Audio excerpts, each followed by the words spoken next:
What is Super 7's paintball? Paintball is a 5-on-5 game where two teams go head-to-head in 10-minute matches fighting to take out the other team for 1 point. Teams get 1 point by shooting all 5 opponents and pushing the button at the enemy team's start base. Players are out when a paintball hits and breaks on them, including their gun.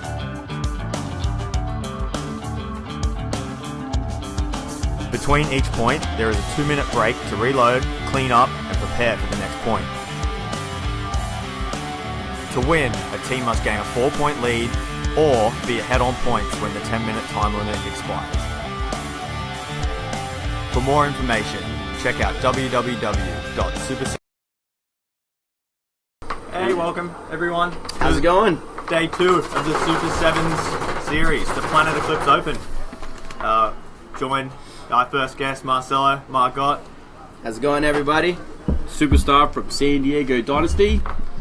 Gonna help us call some games.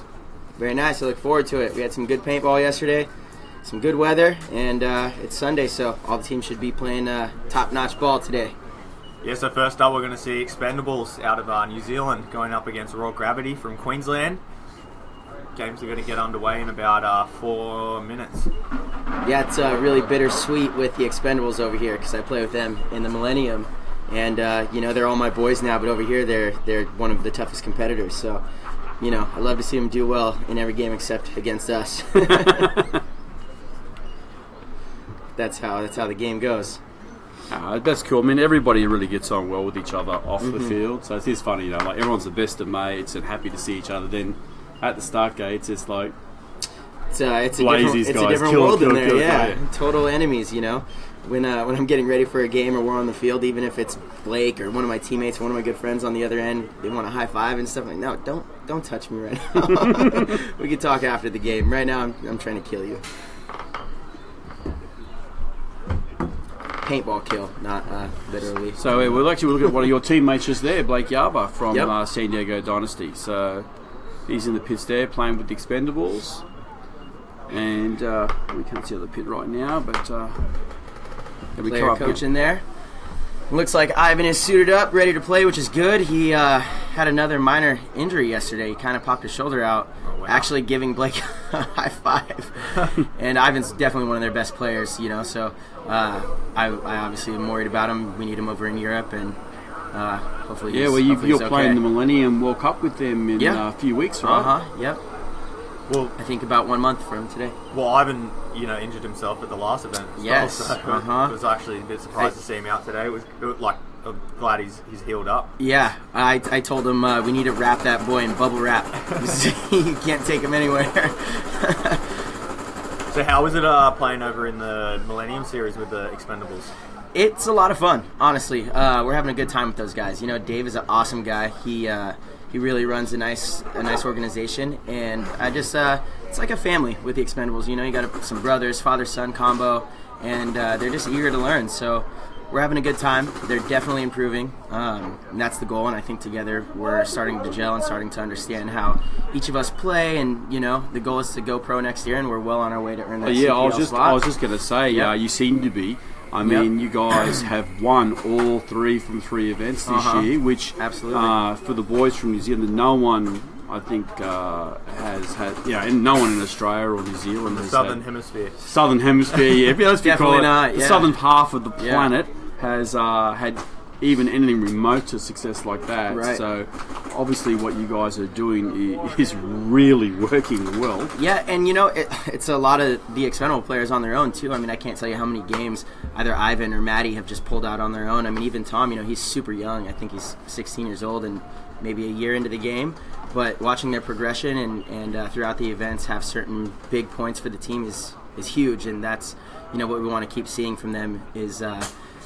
It's always difficult when you go and guest with teams. Sometimes they expect you to do everything for them, right? And that's what you don't want, because we're here to guest with the team, but we also want to help them get better. That's the most important thing, is help everybody that we're playing with, improve. And I think the Expendables, they all do a really good job of absorbing all the information that Ryan, Yosh, and myself and to put it in context too, sure, there's a couple of Dynasty guys on the roster, which is obviously awesome, but the other team that you're playing against in that SPL division is stacked with US pro guys. Absolutely, yeah. You know, so there's one team that has Bobby Aviles, awesome Meter, player. Jason Wheeler, who is a longtime pro, and they even have some of the Blonsky brothers. Excuse me.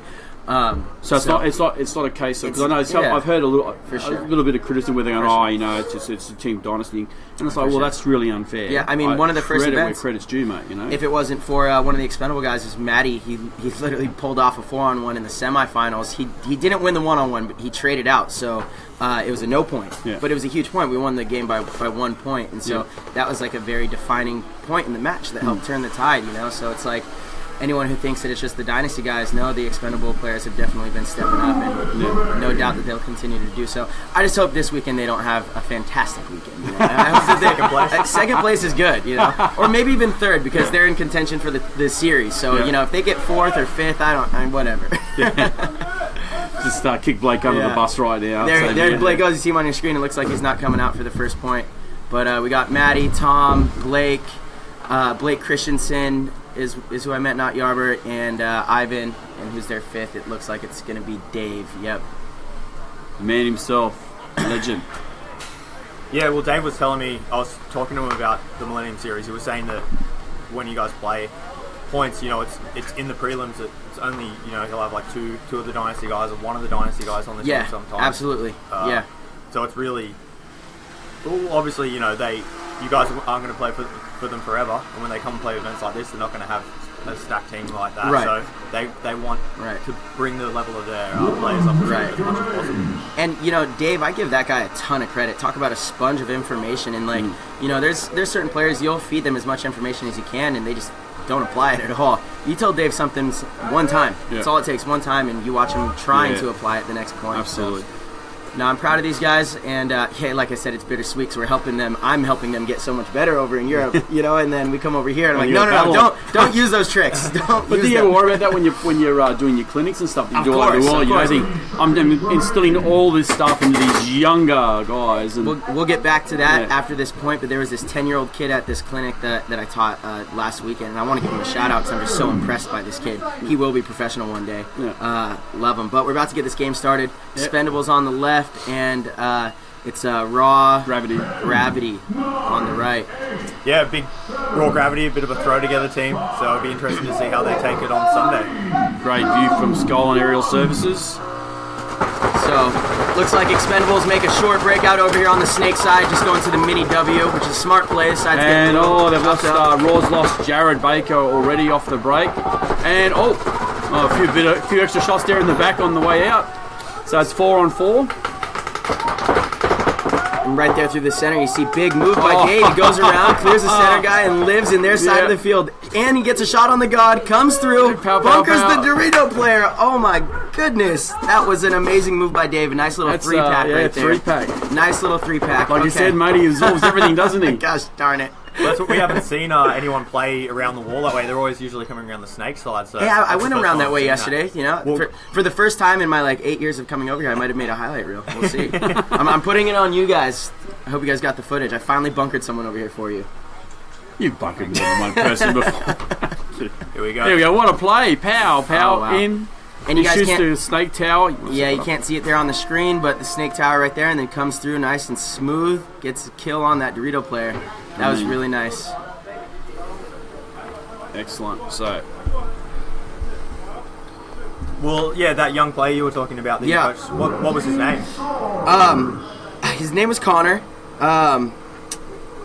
Colton. Colton. His number is 45, so we call him Colt 45. Yeah. 10 years old, dude, and we had 40 kids. Ryan and I went and did a clinic out at Level Up in Ohio, and we had 40 people, and obviously he was the youngest.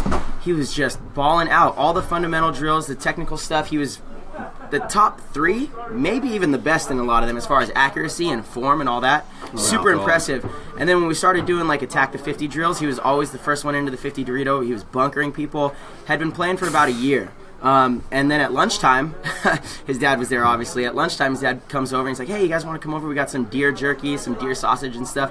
That Colton, the 10-year-old, had shot himself. It was just mind-blowing. Wow. This kid is, you can stone imagine. cold assassin. He just sits there and, like, stares at you, not much expression, and when he talks, he just, it's valuable stuff you have to say. I was, like, intrigued by this kid all weekend long. It's just so frustrating here because, like, in New South Wales, for example, with our idiot laws, you have to be 16 to be able to touch a paintball gun. Yeah, it makes it really difficult. So yeah, we're not getting the grassroots of the new upcoming players. Right. Yourself, you're an example. I started when I was 9 years old. 9. You won your first World Cup at what, 15? 17. 17. Oh, sorry, 17. Yeah. All right. So, but you'd had 8 years experience. Yep. And at 17, you're playing pro on World Championships and Absolutely. winning. Yeah. And I mean, it makes all the difference being able to kids start here are earlier. not afforded that even a chance to do that sort of stuff. They can shoot real guns at 12. It's mind-blowing. Yeah, I know. Mind-blowing. It's next level stupid. Yes, I do agree. But you've been doing a lot to try to, change those rules, and hopefully, eventually, we can get those rules changed over here. That is the goal. Well, we've had some good wins in recent years, but we've still got a bit of a way to go. Sure. Okay, here we go. Point 2. We're looking at the raw gravity guys. Orange jersey there. That's Jared Baker. Well, something that we did talk about yesterday was the sun being an issue in the morning. So Expendables playing into the sun now. You can see how long those shadows are on the ground. It's pretty difficult to see sometimes. This is where having a dark lens really helps. So Cliffy's been taken out, going to the wall. Oh, and Expendables lose a player as well. So again, 4-on-4. The Expendables were able to get quite wide. Oh, and Whitey's Whitey's just got dinked going into Snake 1 for Raw, so it's now 4-on-3. Raw's really good at taking position and then just dying gunfighting, putting their heads into paintballs and stuff like that. They need to really work on their technical skills for sure. That would help them a lot as they lose another player. So it looks like it's a 4-on-2 in favor of Expendables. Expendables have all the field advantage, crawling down the snake. Here on your screen, you see the Raw player tries to make a big fill out to the Jared corner. does a big bump. Yeah, it's just him left now. And it looks like this game will be over pretty soon as Expendables are coming down both sides of the field. And he's gone. So Marcelo, you were saying about the clinics that you run. Is there any, if we have any, new guys to paintball or people that are thinking of getting into the sport, is there any advice that you give to a new player about how to, what sort of things they should be working on when they're going to start out playing? When they go to the field? Yeah, absolutely. I think the first thing that newer players, it's stuff that even at the pro level we continue to work on, but newer players especially, they need to work on their fundamentals. You need to be able to shoot left-handed when you're on the left side of the field. You need to be able to have an accurate shot. You need to be able to have the basic fundamentals such as snap shooting, shooting off the break, and this is all stuff that you can run with a bag of paint and some targets, So it's very easy for new players to do. Whether they have a field or not, they can set up targets in their backyard. Not in Australia. Not in Australia. Illegal. Sorry, guys. Well, I guess you can't do that. You do have to go to a field where there's a license. So you can still do it. You get to the field. You don't need people to play against. You don't need a field to be blown up, right? Is that true? That's true. You get some targets going and just really work on that shot. Work on being accurate. That's the name of the game. You want to be able to shoot your opponents. If you can see your opponent, you should be able to hit him with a paintball.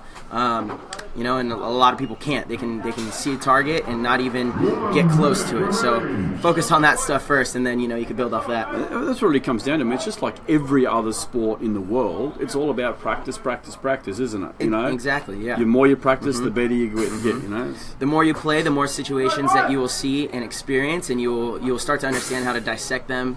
On a cerebral side, and that just comes from playing points. Playing points.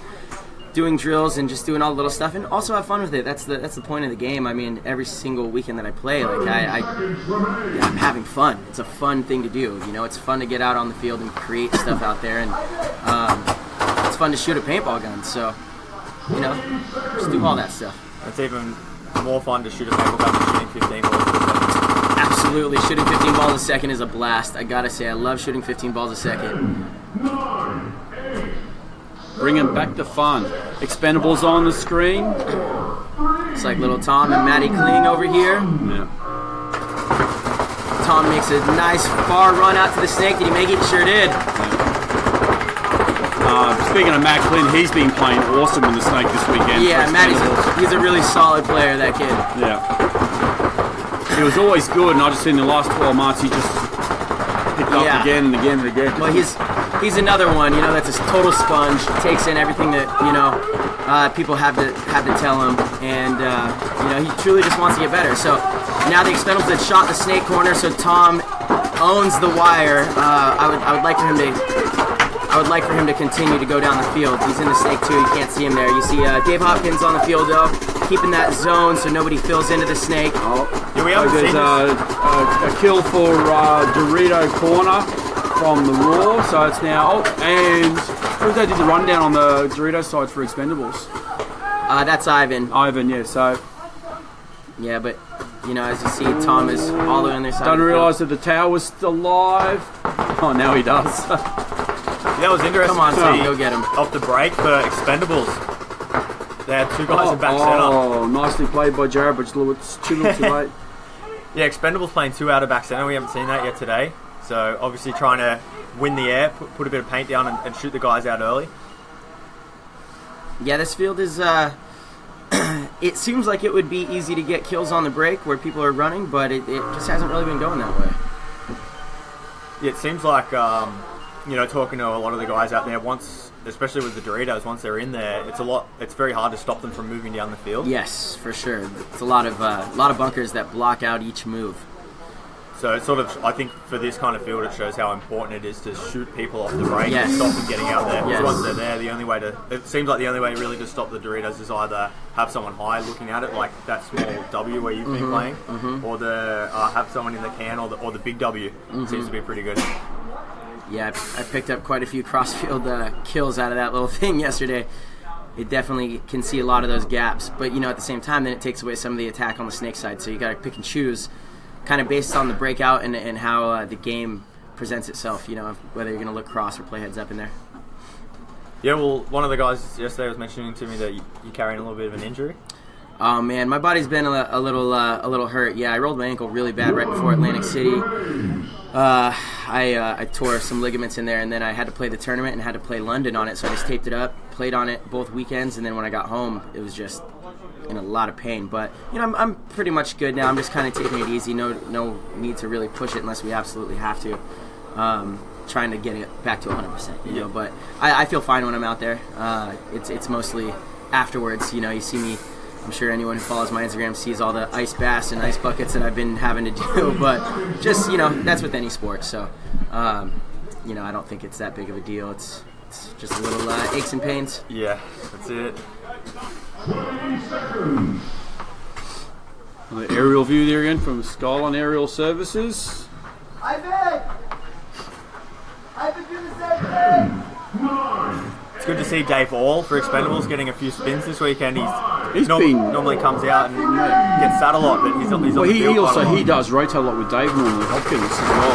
So you'll see Dave All playing the wall a fair bit, and down to the Doritos. One off each side, yep. So 4-4. There's Jared Baker there again for Raw Gravity.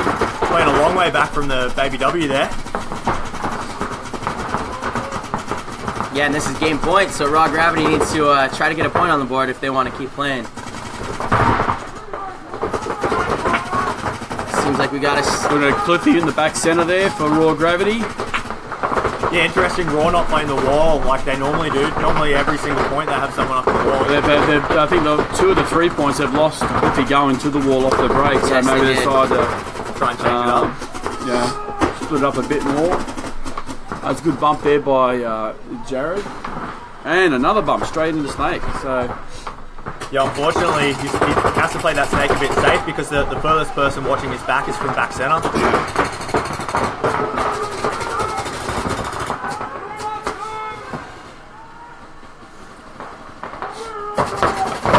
Might see Dave All get into the Snake here. We do. Oh, he calls it. Right as you say it. They didn't show it on the webcast. There it is. There he is. So right we got Snake. both Snake ones, and looks like Dave All got the Dorito corner from Snake 1. Here comes Jared running down the highway. Going to get picked up real early. Well, I'm surprised he got away with that one. It was late on the Doritos, so I picked him up way back. But he did, and he done the damage. But numbers are in Expendables' favour now. And yeah, I think That Matt Kling, he's going to go the whole way down, surely. 2-on-3 in favor of Expendables. Good bump by Cliffy. Oh, see, and that's exactly what I'm talking about. So he came out to the snake side corner. Matty Kling was hanging out wide on the wire, and he shot a full stream of paint into him and missed. And, you know, those are the shots that you just can't miss. You can't miss those shots, you know. It's apparently a gimme. Well, especially with how the weather is. It's a little bit chilly this morning. We noticed yesterday a lot of the guys having some issues with the paint early on. 1-on-2. Yes, the paint has been pretty brittle in the mornings. Cliffy's out of paint. Oh. Yeah, we just saw, that was really well played by Cliffy. we saw Paul Cliff, reaching for his pack, realising he's out of paint. I think that shows those little 1%ers that you need to practice on knowing your equipment, how many pods you have. Take another pod. A huge thing in the game is awareness all across the board, and that does come down to knowing how much paint you have in your loader when you need to load, how much paint you have in your pack, where the other players are. Awareness is a big thing in this game. Actually, I think it is in any sport. That's what separates the good from the great is having that field awareness or court awareness, understanding, the situation full. Yeah, I do feel for Paul, but there, he did a good bump from back centre, made it all the way to the corner, made it all the way into the snake, and Paul's an older guy, right? He's not some spring chicken. Yeah, he's got himself really fit for paintball. Done like a Dave Hopkins has done with Expendables. Shredded the weight, got a lot fitter, and make it all the way to the snake. Well played, and then last guy left on the field and no paint. It's like, that's it. Yeah, bummer. And in the snake. Bummer. And in the snake. It's like, what happens when you got no paint? You're in the snake. You get shot in the head. And it was game point, so his team's not going to blow the horn. No. So that means you're. He was lucky not to get bunkered. All right, so we're about to get ready for the Explicit versus Marauders game. So before we're going to jump onto a Super Sevens paintball. Paintball. Head-to-head in 10-minute match.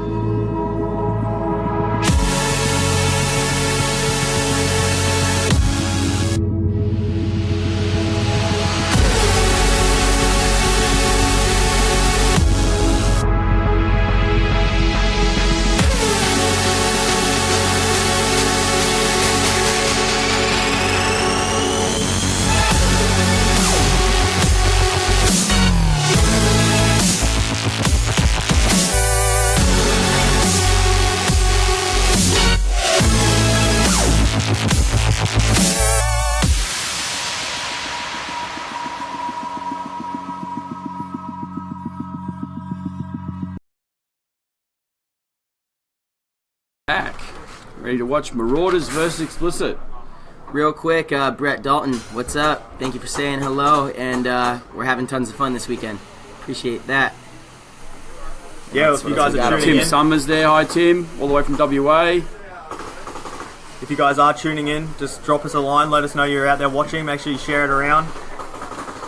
Yeah, guys, nothing like a free webcast. So, share it as often and as much as possible. Let everybody see it, Your friends that don't know what paintball is, they don't have to pay. All they have to do is click the link. That's pretty awesome. So, share it. They can see how much fun we're having. Maybe they'll want to come out and play themselves. We've also got Marcelo who's going to be joining us for this game. So, if you have any questions that you want to ask, you should send them through, and I'm sure he'll be happy to answer them. Absolutely. I see him right there. So, just checking the stats. Marcelo loves stats, so this is perfect. Pretty bad for Sydney Explicit versus Marauders. Oh, really? 100% win rate. Marauders have beat Explicit. Explicit have beat Marauders. Oh, okay. This would be groundbreaking if Marauders can get a point off Explicit. They'll. I had a good talk with the Marauders yesterday. They're such a great bunch of kids, and they're just wanting, again, that's like you were saying before, they just want to learn. They just want to improve. Absolutely. Well, every clinic that I've done here, Ryan Newman and his brother and them have come to it, you know? And so they're definitely eager to learn. Real quick, hi, Alice Hennessy, how's it going? All the way from WA. Nice, love it. We have people watching from all over the country. But yeah, the Marauders, I want to see them do well. They're a new pro team, obviously, and like I said, you need to find them a pro guy from the States to come over and guest with them at the Masters. I think that's what they're missing. Yeah, that would be a really nice touch. So, if there's any US pros that want to come over and give a paying hand for flights, Mike? No way. I can find you a pro. Yeah, I'm sure there's plenty of people who want free airline flights to beautiful. And imagine, it's last weekend in November. It's summer. It's in Sydney. Yeah, it's the best one for sure. The Masters is great. One of the largest cities for topless beaches. I will be making quite an adventure to make it to the Masters, actually. Ryan and I will be on a 5-week tour down in South America, and Masters is right in the middle of that. So we're doing a bunch of clinics down there. Yep. So I'll be in Argentina. I'm going to have to fly from Argentina to Atlanta to LA to Sydney. Wow. Play the tournament, and then fly back down to Chile somewhere to catch up with Ryan and finish our clinics. It's going to be rough, but I love the Masters, and there's no way I could miss it. So Awesome sauce. I will be there. Tired and ready to go. Just throw some coffee in you or a V, something. give you a bit of a shake, something. poke you with a stick and put you on the field. I might even drink a Red Bull for the first time. That's terrible. So we're looking explicit right now on the home side, start gate. Greg Sewer's guessing with them. Obviously a huge help. One of the best players in the league. Aaron McCauley. Jared over here on the snake side. You got Sam Bam Bam and Jake Mal Baxter makes the starting 5. 3, 2, 1. Aaron goes all the way out to the God on the break. Now see, this is better. Looks like 5 alive for both teams. Better field position for Marauders. Yeah, Marauders. I think it's. Oh yeah, they're up in the wall. Yeah. Yes, you are right. Marauders, I think they send that guy to the wall looking at the Doritos. I think they're really trying to put a lot of pressure on Greg Sewers and just shut him down through the Doritos.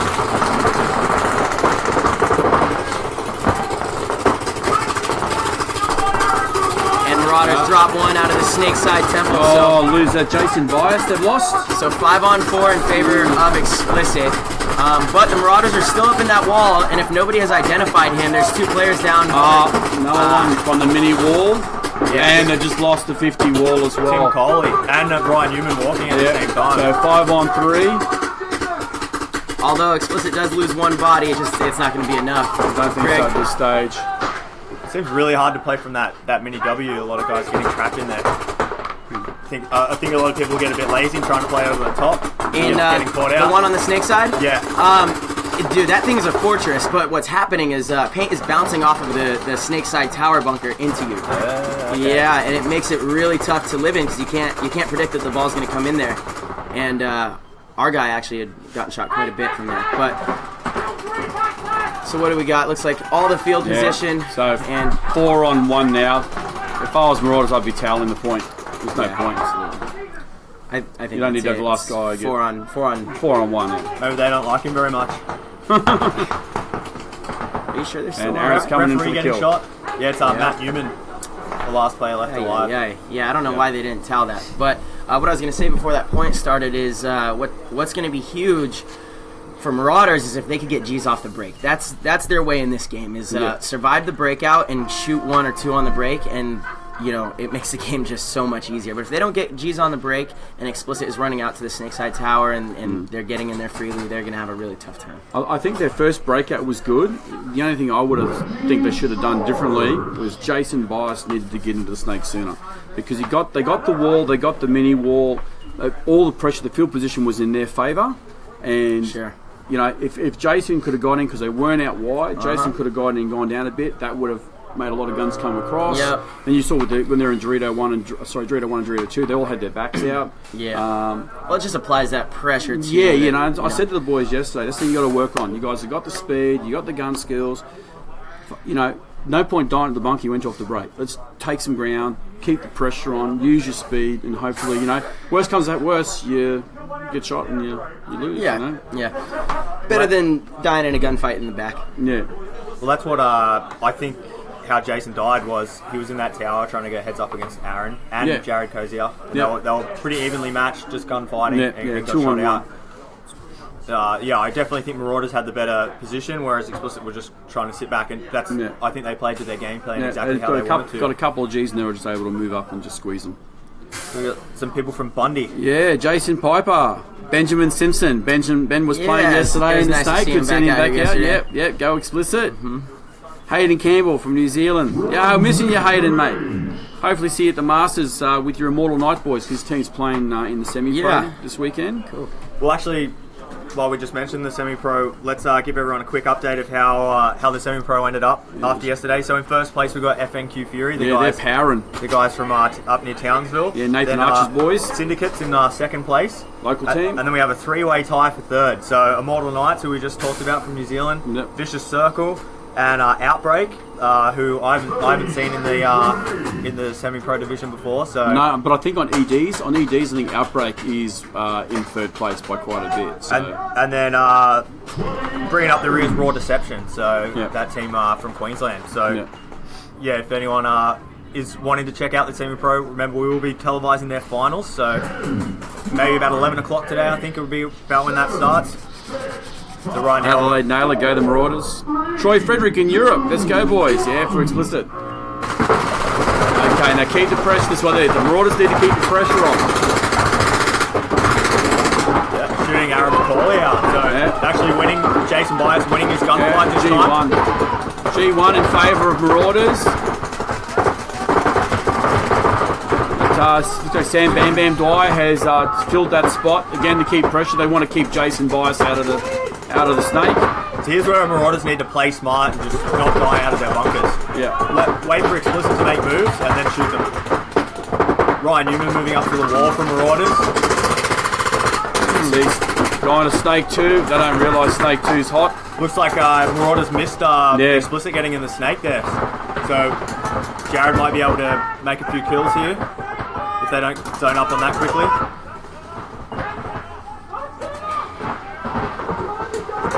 This point is definitely in Marauders' favor. Just missed. I think the big thing for Marauders though that's letting them down is not knowing that snake's there.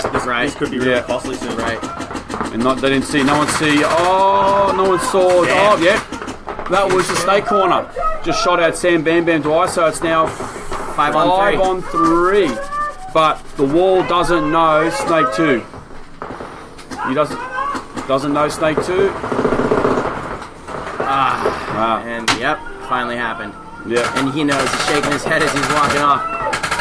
Yeah. But the thing was, he should have known because he did call Snake 1. Right. You always got to expect that guy's going to call around. So 4 on 3, still in favor of Marauders. Yeah, better field placement for Marauders as well. Nice little bump up there. Was that Tim Colley into the Dorito corner for Marauders? And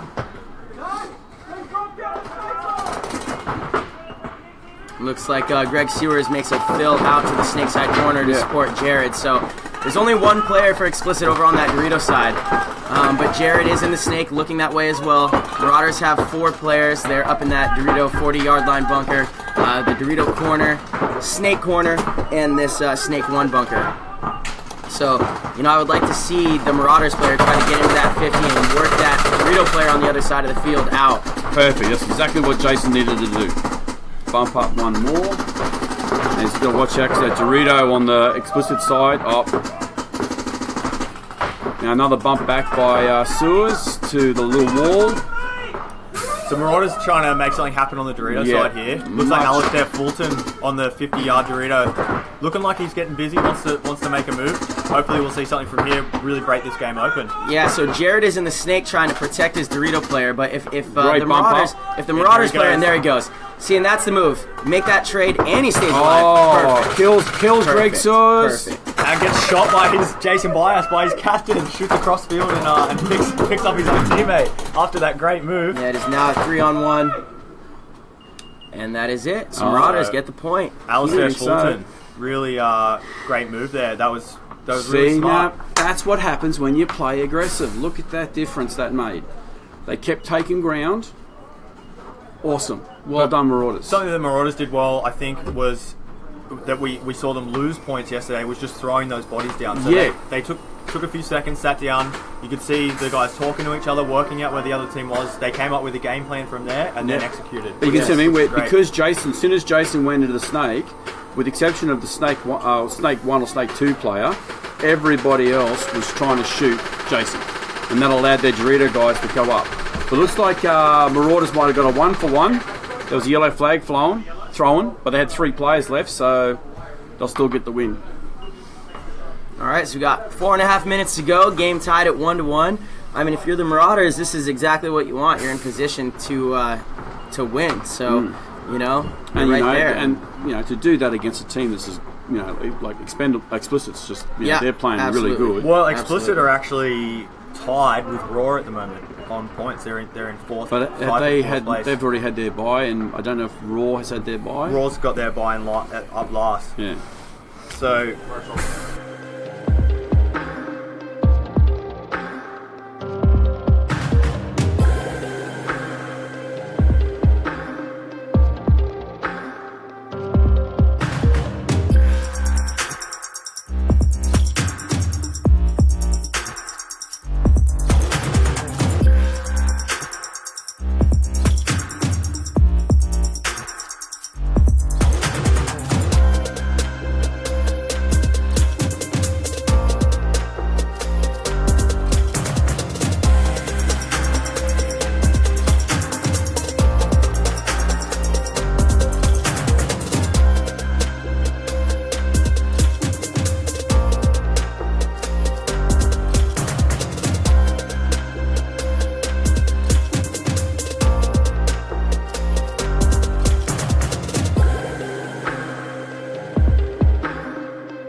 Here we go.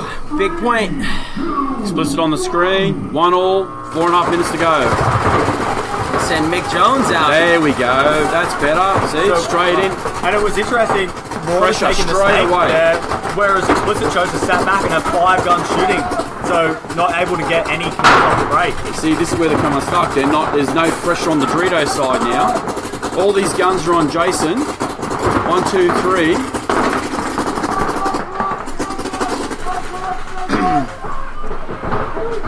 So Greg Sewer's moving up to the can there on the 30-yard line, trying to shut down the Marauders from getting through the Doritos.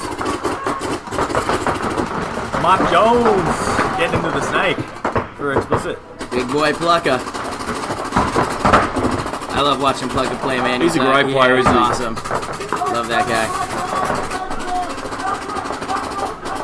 Yeah, Plucka, you can see Alistair Fulton on your screen there, player 9 for Marauders. Plucka's got a really good shot across on field on him now, so I don't think they know that there's a player in the snake again, so communication really lacking from Marauders with that snake. They're calling it out now, so hopefully they can join up on that. Where's the rest of the guys doing on Marauders? Seems like Marauders are putting a lot of emphasis on trying to shut down that Doritos. They've just really shut Greg out of this game. But they're not. They should be taking a bit more ground. I mean, they're going to lose opportunity now because they're now, look, with Greg, he's been able to hold down the Dorito side. Yeah, and it looks like the Marauders know that he's in the snake there now. So Jason, Mick Jones going heads up, Plucka going heads up. This is going to be interesting to see who's going to make the first move here. And he's got Aaron behind him just holding the tape. And also another Explicit player coming into the snake side tower, so they're heavy over on this side. Greg made his move over there into that 45-yard line Dorito. Marauders are just kind of losing the field position that they worked so hard to get on the break. This is so good to see 5-on-5 paintball for this long. Yeah, absolutely. Really two evenly matched teams. Here we see Ryan Newman trying to make something happen through the middle for Marauders. And he gets taken out. Yeah, so first kill. You needed to do that earlier. Yes, before Greg made that move, exactly. Someone might have put a bit of paint over across on Plucka, calling the referee in for a check. Okay, so he's out, so now we got... It's Alistair Fulton doing a nice cross-field shot. But at the same time, Marauders lose the snake corner. So now it's a 3-on-4. Where is the... Oh, damn. You hate to see that kind of mistake. Nice move by Ethan. Well, Ethan's died that same way. They're going on that inside. Yeah, I'm not a big fan of that. It's a superstar type move, dude. Just put your guy down in the tape. You have one guy to put in and crawl around. We've seen so many people die doing that move. Jumping on the inside of Snake 2 to go to the Snake 50. I'm a big fan of efficiency and, just smart paintball. Yeah. There's no point in doing that. Towel it. Strange to see after Marauders started losing all those players that they didn't towel it and try and save some time to get back in this game. So just over a minute left on the clock. So if you're Marauders now, if they can sense what I'm thinking, guys, You got to take some territory now. It's all or nothing.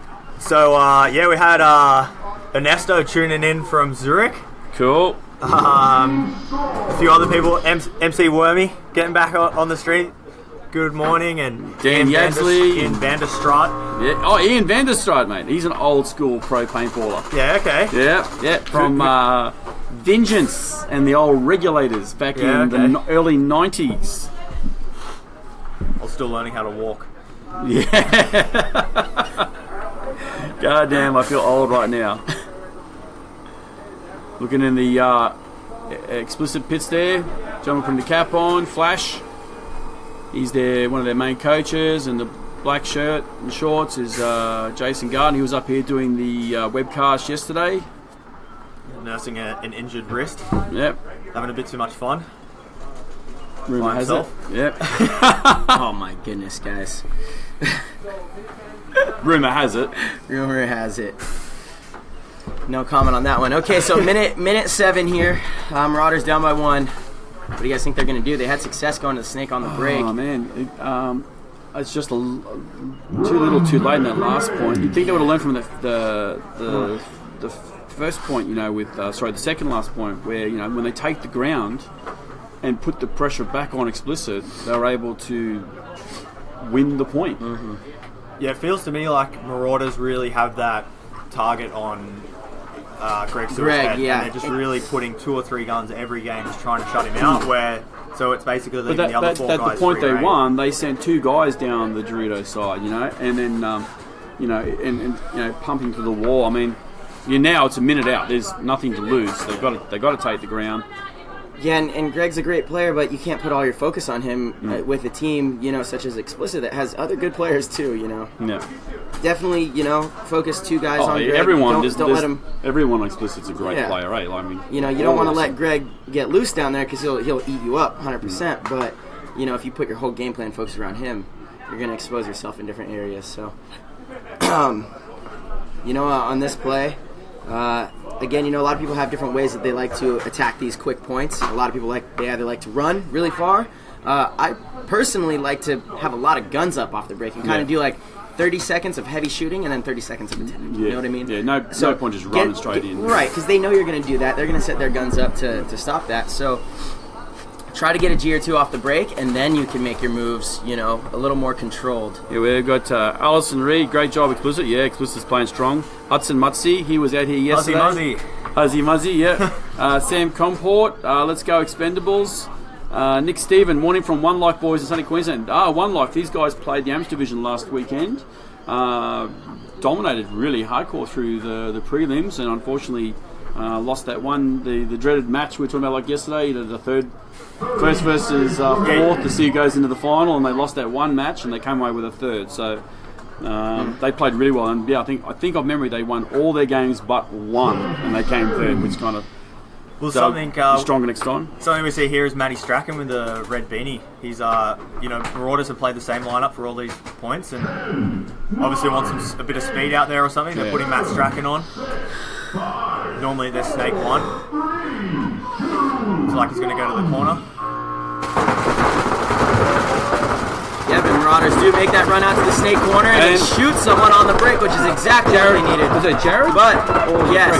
So, and they lose one player as well. The Marauders lost someone down on the Dorito side on the break, but they got that kill over here on the snake side, and then they let Mick Jones fill out to that corner, which is really going to eat up some of the clock. Yeah. And now the Marauders, they got that kill and they're not doing anything with it, Ryan Newman trying to make it, hacking up through the middle, taking the initiative. See a few Explicit players checking themselves, so Marauders definitely putting some paint towards them.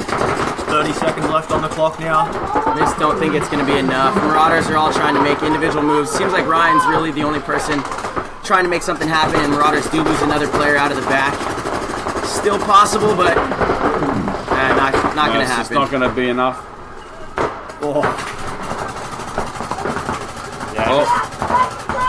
Like we say, a bit too late. Explicit in both corners now, able just to shut this field down and stop anyone from coming through. Yeah. Really, Yeah. Going into this game, I didn't think that we were going to see such a close and low-scoring match. So Marauders, not walking away with a draw or a win there, but really putting. They it played to well, a top but team I like just think that Explicit. last point, man, you coming out, you got a minute 9 on the clock, and anyone suggesting you do a back line breakout, I said, little Matty Strachan, super fast, small guy, sending him to the corner. Well, they even shot the guy going out to the corner on the Explicit side. So, having a guy like that in the snake would have been a great advantage just for them. should have, if he'd gone, if it sent him to the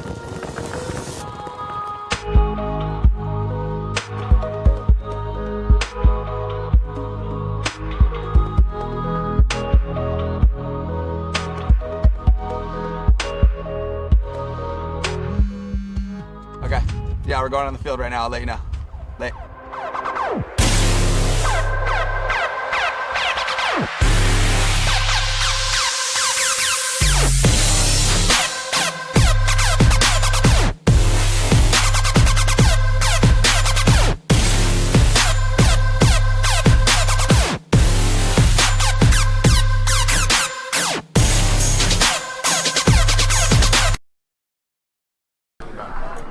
So, Marcelo, thanks a lot for joining us. Absolutely. Anyone back home you wanted to shout out to, or anyone you wanted to give the word to? Well, our boy Peter from Perth Crisis, he's usually the pit guy that is out here. He wasn't able to make it to this event. Yep. He just tuned in, so I want to say hi to him.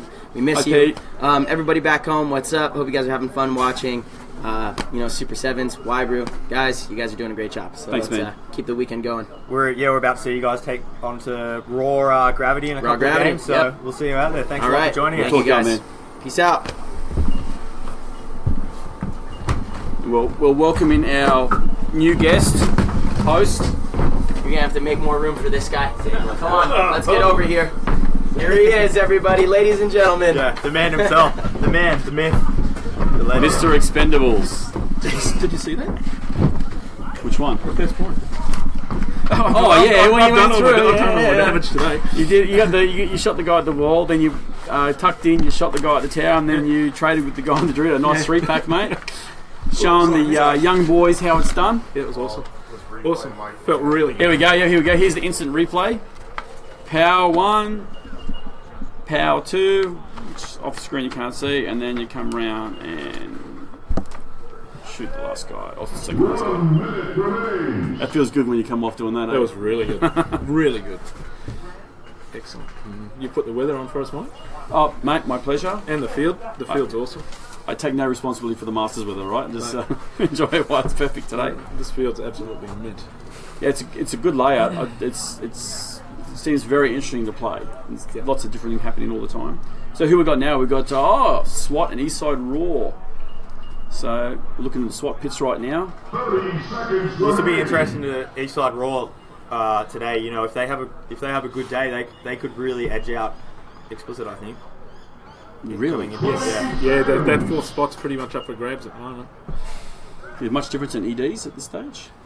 Yeah, Explicit are up. Look at that. Yeah. Explicit are up in the EVs. 9, 8, 7, 6, 5, 4, 3, 2, 1.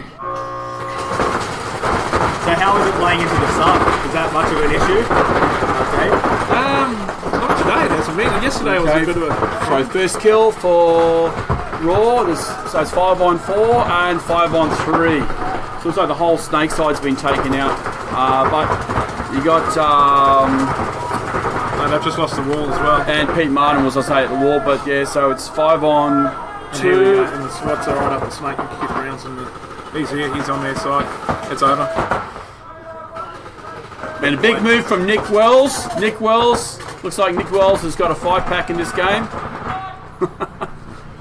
The boys will give me a hard time yesterday because I gave Nick too much praise in one or two of the games apparently. So big shout out to Nick Wells of Sydney SWAT. I'd feel ripped off if I only got a 5-pack. I'd have to turn around and shoot one of my mates and make Yep. it Yeah, 6. yeah. Yeah, shoot the import. Just want to say for the record, I've taught Nick everything he knows about paintball. Yeah. He's Mike Wybrew certified. So that was a 48-second point from SWAT. Good way to start Sunday. It's an awesome way to start Sunday with a quick point like that. So a few people tuning in, don't forget, if you're watching, let us know. Drop in a line where Oh, you're Granta, watching an from. old SWAT player, Grant Shattuck. Morning, buddy. There's no such thing as a young snot player, is there? Yeah, well, I know. We've been going for a while. Oh, you got Ringo back. Yeah. It's good to see him out here. Adam. Tell Grunner his ammo's Yeah, ready. Adam reckons your ammo's ready. Your ammo's ready. Yeah, it's actually good to see Ringo back having a Yeah, guest yeah. appearance. Well, he came over and played in Thailand with the team, and Yep. yeah. And I think a shout out to his lovely wife Megan. I don't think she wants him at home on Sundays. Yeah, actually, he was saying that to me Yeah, earlier. it's like, what are you doing? Can you go do some paintball or something? Yeah. So And he had said that it's being the guest, the pressure. There's no pressure. yeah, It's like he just, where do you Turns want me? up. What am I doing? And they just tell him what to do, and he says, I can concentrate on that. And so, yeah. Just being a player is awesome. Just turn up. So one pull day a I gun out. might be a guest on someone's team. One day. One day, someone will ask me to be a guest. Hopefully, probably a semi-pro team or a Division 1, maybe an amateur team. Well, if you're out there and you're an amateur team and you need a hand, He's got to stand on the Yeah. sideline, mate, with a jersey and gun in the That's hand. it. You need a guest. Any of you, amateur teams, just give me a Oh, look, we can see Nick Wells is making the field again for Sydney SWAT. So So any news from back home? Is the paintball scene starting to get a bit bigger? Or is it still sort of? Nah, it's still pretty stagnant. Yeah. Back at home, there's a little bit of stuff happening in Auckland, but it's for some reason, and I don't know what it is. But they want to buy the high-end guns, and no one wants to buy paint and play games. It's kind of I don't strange. understand. You guys are cheering. New Zealand's got great paintball laws. Oh my gosh! It's so easy for Want to buy a us. paintball gun? Okay, here you And go. our tournaments are so cheap that when we were doing them, it's like you could bring your own paint. It's like $100 entry for the whole team. It's, So everyone's trying to make it really easy for Robert. No one but no one wants to turn up. No, it's I don't know. It's rather sad, to be honest. Hello, Rhiannon. I see Keith Brown there, who's guesting, blazing away with the latest LV 1.5 from Planet Eclipse, one of our main sponsors, obviously the main sponsor for this event. And We're all getting up to the wall, yep, taking out Nick Wells. taking out Nick Wells. Yeah, Keith Brown's so quick. Watching that guy in person run, you don't think he's that Oh, quick they've on lost TV. Dan Woods now, so it's 5 on 3, 5 on 2. Yeah, we're all coming back in this second point, getting right up to the wall. I think Shitters in the centre, they're doing a lot of work. Yeah. Pete Adams getting into the snake now as well. So it's up to Raw to get down this Dorito side now that both the SWAT players are trapped in the snake. We've got the number advantage, don't you see? Most definitely, yep. Dave Black holding it down from the snake corner there on your screen. This is where we saw Raw lose a few games yesterday. They get those early kills and then just sort of do individual plays and it all sort of falls apart. Very unpredictable. Yeah. The hard thing right now, but these two bunkers are so close to each other, everyone could be shooting at They one come inch. down You that know. Dorito side, they can. There we Yeah. go. So his mate now, Keith's picked up on that. So where Keith is in that mini W is actually really good at shutting down the Doritos. So that was a smart move moving back there. Ooh, well, that gun does not sound well from that Raw player there in the Doritos. I think it's the temperature with the paint. This morning, it's I've noticed everyone's having a few issues with it this morning. Yeah, were you guys having many In the issues barrel, morning? Yeah, only in the barrel. It's breaking in the barrel. it looked like yesterday a lot more troubles that people were having. We in the were morning. pretty good yesterday with the paint. But this morning, it's just in the. It's not breaking through the guns. It's just breaking out of the barrels. And I just just think it's 'cause because it's it's so so cold. I mean, we've actually got our render van. We got 15 boxes of paint in our van with a heater on at the moment. Yeah, that's the way to do it. SWAT toweling that one. So giving the point to Eastside Raw. So one apiece. That was a nice aggressive point by Raw. Where we got? We got Hillary and Susan. Hey, hi guys. Thanks for the support. Here we go. Hi, David. This is from Hillary. You did it with surgical precision. I think they're talking about the replay. Yeah. The guys understand 15 BPS now. Yeah. And our Ryan Greenspan tuning in. We've got Janelle Summers What's all this? the way from downstairs Hang on, tuning in as well. And what's he doing going for SWAT? He's an expendable. Ryan Ryan, Greenspan. you're Yeah, an go Ryan. Not in Australia, he's not. Yeah, He's yours in expendable Europe. yeah. Yeah, spewing no Ryan Greenspan this weekend. I love having him out. He's so great to watch play too. Big shout out, man. Living paintball legend, Mr. Greenspan. Hey Ryan, hey, right back at you. But just remember, you do spell SWAT EXPENDALE. BLES. That's how you spell it in American. Yeah, he's in Georgia. He does get around, that boy. Yeah. And he Mr. definitely Worldwide. brings a lot to the table, eh, Ryan? Oh, He's just man. absolutely. It's not just, I watch him play with, obviously with Dynasty, he still excels. You watch him play in Millennium now with you guys, and even like last year, I think he was guessing with the ML Kings before. Yeah. The guy just plays everywhere. Yeah. Everywhere on the field. He can play the Dread, he can play the Wall, he can play the Snake, he can be back centre. He's got a great short game, great long game. And just he's the master of turning shit around. When you're like, oh shit, it's 5-on-2, and all of a sudden it's 1-on-1 because he's just done this, pulled something out of nothing. Oh, look at that! That's so cute. My baby. Yeah, Cool. proud dad. Yeah. Watching Dad. And Bubby's watching Dad on the TV. Want to show everybody your baby? Yeah, you should put on. Hang on, I gotta get this photo back up. Here we go. It's happening at my house. My little baby Sadie checking me out on the TV. Watching Daddy. So He's a big star now. future paintballer in the making. Good genetics. 9, 8, Okay, looking at the Eastside Raw boys. 1-all match so far with 7 points remaining. 1. So they're both gone to the wall. SWAT Eastside Raw just always having gun troubles. Always seems like at least one gun on their It team. looks like Nick Wells was able to take shitters out. Yeah, they also lost Shagger off the break as well. Got 5-on-3. Wow, big move from Jeremy Fitton. Real big snake. All the way from the snake corner.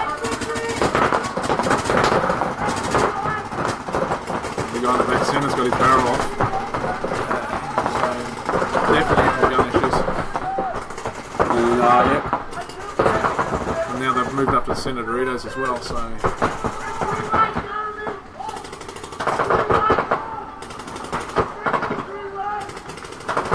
think it's all over now. Yeah, this guy in the snake's just going to take them both in the back. He's gone. Oh, Ooh, 15 BPS. that one hurt. Kapow.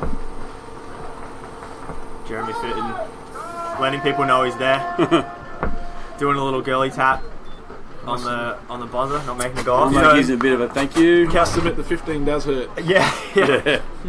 So what? You understand it when you receive it, don't you? Oh yeah, I've actually been lucky this weekend. I've only received it once, but I might as well have been standing against the wall because they sent me around and there was no one there, and there was 5 guys on the other side looking at it, That's what we and all they saw was me in a red shirt, and it was We've been calling that ghost busting when the guys go around and yeah, damn it, I wanted to shoot. Mug an empty bunker, yeah. Well, I'm going to blame Yaba for that because it was him that called it. He's blaming Matty Kling because Matty called it to him.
Yeah, so obviously the fan base is getting bigger and bigger for us. Well, mate, on the webcast itself, where was it? We had Super Sevens one.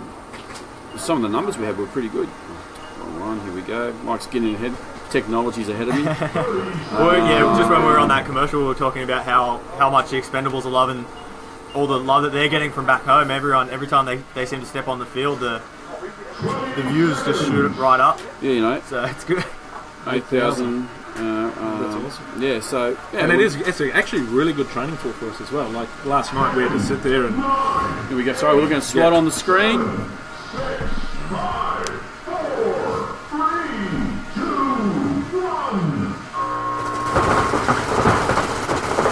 Heavy gun up, brake.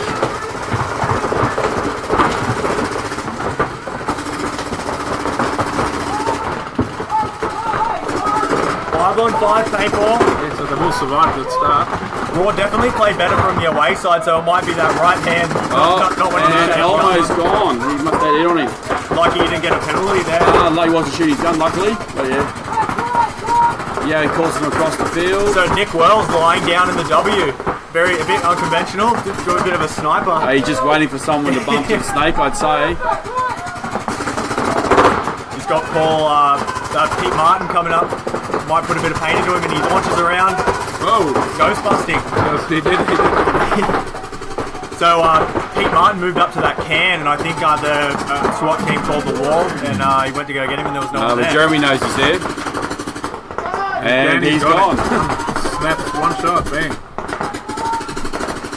So 2 players left alive now for Raw. I think it's one of the... Kill 3, so yeah, it's just the tower. Yeah, I think Dorito too. Yeah, there's On the shooters at Dorito.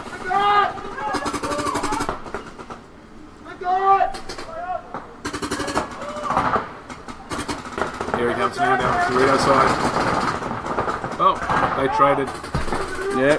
So that was Will running down the Dorito side. He traded with the Snake Tower on Raw, so it's just, no, that's it, it's everybody.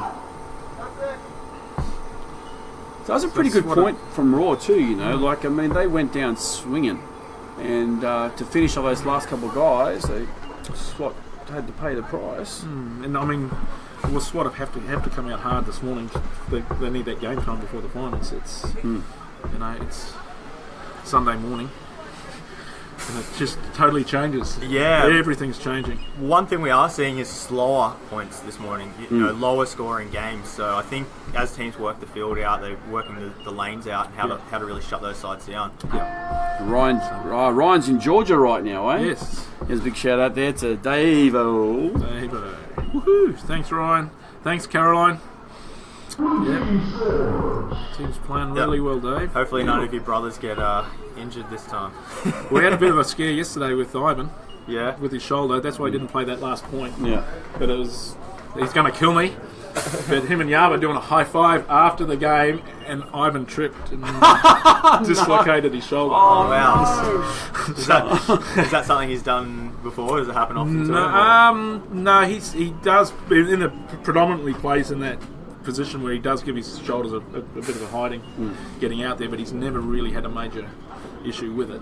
It's but yesterday we just felt we needed to rest it for the day. Unfortunately, we rested it in the crisis match, which. But with that, once again, that match really we only had ourselves to blame for losing that. There have been some close games this weekend between the top 4 teams, that's for sure. But it's good. Which good to usually hear. is. Guns and gear. The most important piece of equipment is the player's gun. The guns shoot at an amazing 15 balls per second, reaching speeds of up to 300 feet per second. The guns are fed by powerful, motorized 200 paintball hoppers, able to keep up with the gun's extreme rate of fire. The players carry extra paint in pods on their back to ensure they don't run out. Some players carry up to 1,500 paintballs for 1 point. The mask is a specially designed, lightweight piece of gear that protects the player's eyes and face, all whilst allowing the player to hear and speak clearly. All of this awesome gear is available at Australia's #1 paintball store, paintballshop.com.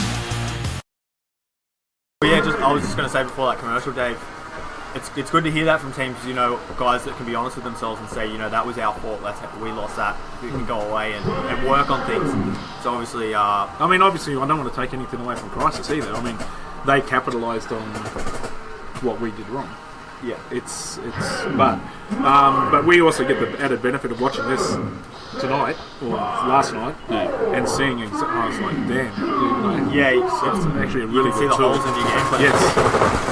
Well, I'm sure every team out here was doing that last night. I think we were. I think everyone was. So Shitters dies off the break. So it's 5 on 4 in favour of SWAT. Raw did get some pain onto SWAT, bouncing Keith Brown, calling the referee for a But check. looks like is that Rico or Beretta? Beretta. So 4 on 4, and looks like Elmo's done a nice bump all the way to Dorito 3. Down the snake. And all the way to the 50 Dorito. Don't know if they know he's there. Shooting out Dave Black. And Nick Wells launching to go take Elmo out through the wall. Yeah, and Keith Brown's up there. Well, that's it. And It's that's over. it. So while that was happening at the wall, Keith Brown getting down the snake and shooting the last couple of players out. Yeah, they just didn't realise that Keith had gone so far down. I think they knew he was in the snake. Yeah. And that's why, is it Shay? Was it Shager or Shay that bumped? That's the key with the snake. It's if there's no one in the corner, Yeah, you just go. you just got to get all the way. Yeah. Just get all the way. The only dodgy bit's the bit in the centre, but if you can snip through that, then it's... Well, that's where Matt Kling's been really effective for you guys this weekend. Yes, He's had a few key points there where he's just come in and gone all the way down straight away, and then it's just like backs and packs. Yeah. So that is the key. Because I feel Could we hold the next game up for John Hodges? Because he's cooking breakfast. He doesn't want to miss anything. Sorry, brother. I'd love to be able to help you out there, mate.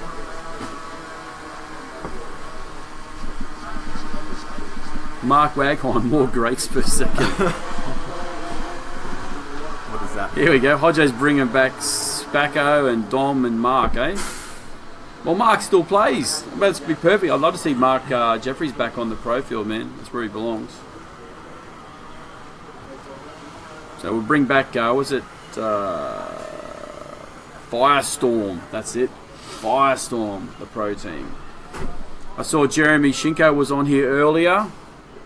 So, you could grab Jeremy, mate. He was a great tourney guy from the Jokers Day and Firestorm days.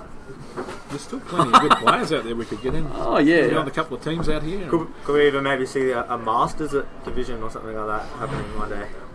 Shit, so they'd be like, we're looking at each other. That's you and me. That's it. There's definitely two of us. Yeah, there's Matho. Oh, yeah, Matho. Hey, yeah, man, we've got a killer squad We've got now. a real good team. John It's just- Caruana. Yeah. Mechanicals only. Yeah. No, 15. Mechanical Mate. and 5.5 BPS if you want to shoot electro. Mate, they're making me shoot at 15. I reckon everyone should be shooting at 15. Well, I was thinking, what we should do with the Super 7s is bring in a rule that, everybody else has got to shoot 7 or 8, and if you're over 40, it's just uncapped. Well, maybe you should shoot. That'd be like the equaliser. Shoot your age. Yeah. Shoot your age. Oh, that's awesome. What was it? Shoot your age. So I'm up to 50. BPS. Yeah, 50 balls per second, mate. Get these Just, die-ins I'll need a out. backpack. You just, man, that'd cut through bunkers. That would be awesome. It could be like power factor, age divided by No, I like Dave's idea. How many feet per second you're allowed to shoot? Yeah. Okay, so here we go. Swat's 10 on the per home year. side. 2 minutes 40 left on the clock. They almost. Has he taken a shot? Big move. I think he might have just got picked up by that wall. No, he survived. Oh, no, he's good. No, yes. Nah, he has a slide. That was a big chunk. Tom Hopkins said "G'day, Dan." Hey, Tom, he's just sitting down there. He's out and coming. That's a big shout out all the way from the pits. Yeah, that's it.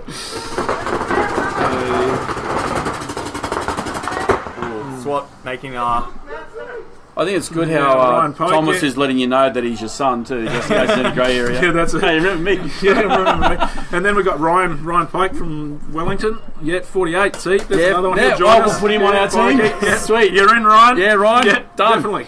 We've got plenty of woods ball fields out here at Action Paintball. We could play some old style 10-man. I just got to try and work out. I got to talk to Leds and say, hey man, I need a gun that shoots 50 balls a second. So effectively, our team would be shooting at 250 a second. Oh, man, we'd be laying waste, man. So that's a hopper a second. The other team will have to use really big trees to hide behind. Actually, I think we get bigger bunkers too, don't we? Yeah, absolutely. I think all of our bunkers are walls on our Well, actually, side. because I think if you go over 50, you should have an armoured vehicle. Yeah. That's only fair. Armoured wheelchair. Armoured wheelchair, I don't care. If I can sit behind and there's a wall and just have my 50 rounds per second gun.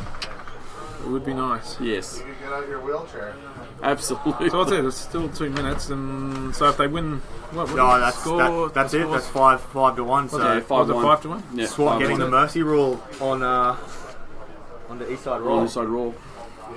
So before this next game, we might just jump to a quick commercial, and we'll be right back.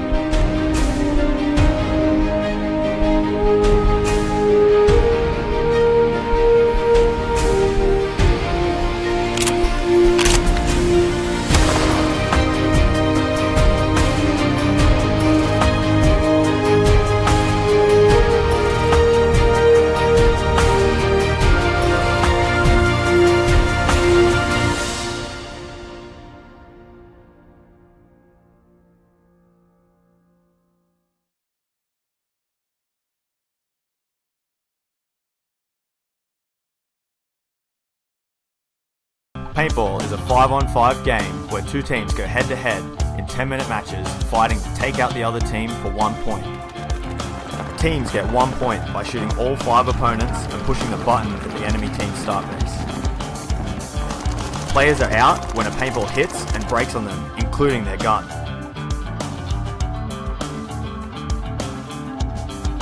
Between each point, there is a 2-minute break to reload, clean up, and prepare for the next point. To win, a team must gain a 4-point lead or be ahead on points when the 10-minute time limit expires. For more information, check out www.super7paintball.com.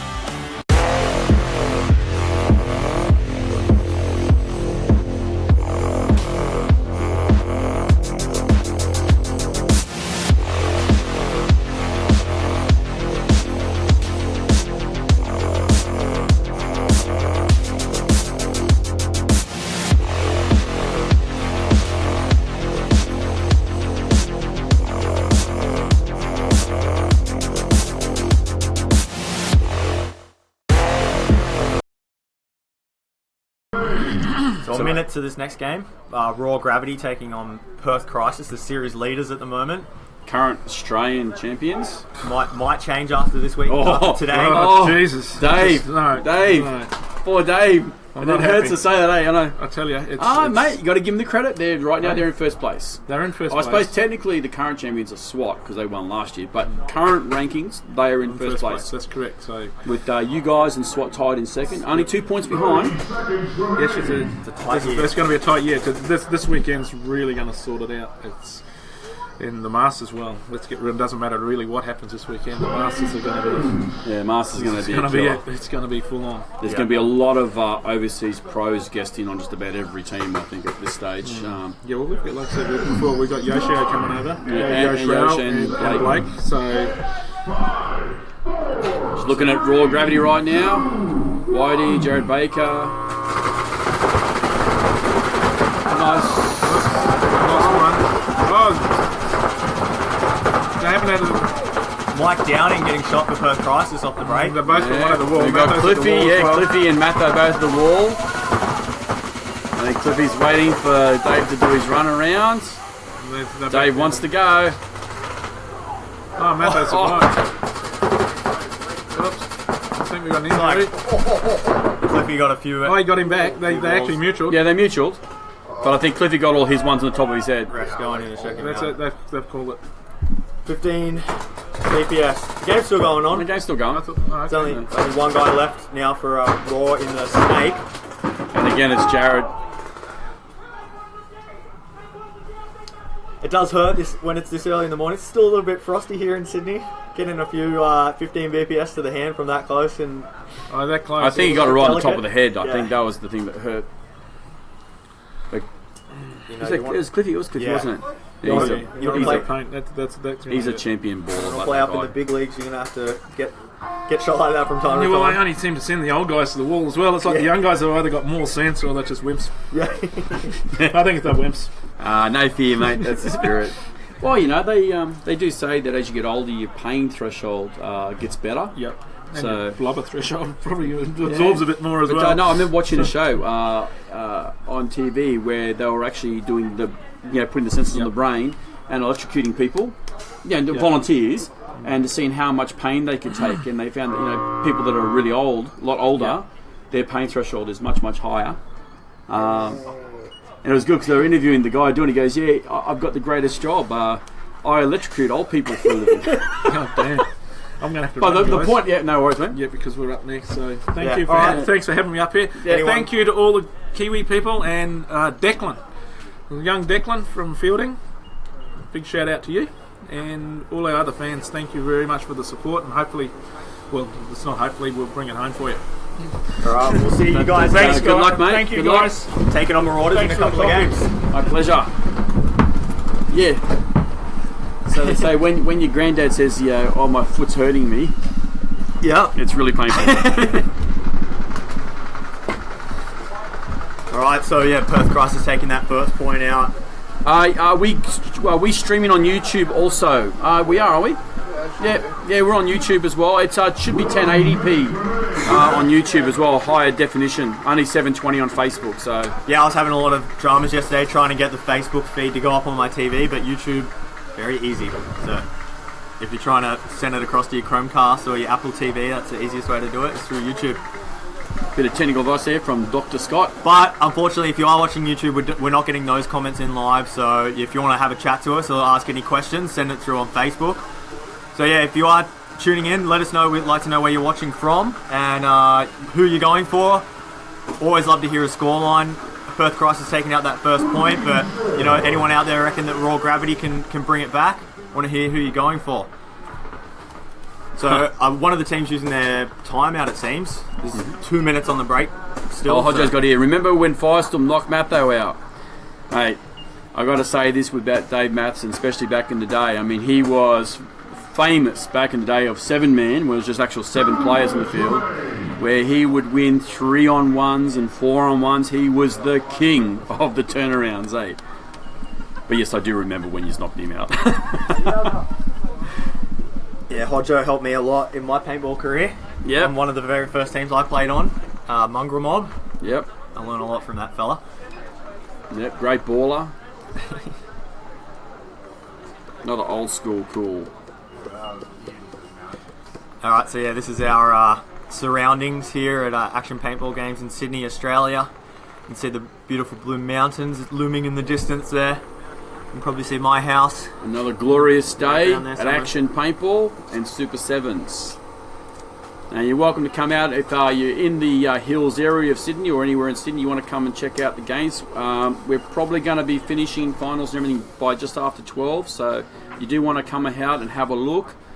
Spectating's free, or you may want to just sit at home and drink beers, even though it's 9 o'clock in the morning. It is a Sunday, so technically in Australia that's like afternoon. And then come out and watch online. Right, while we're waiting, we might just jump to a bit of an ad. These guys seem to be stuffing around a bit.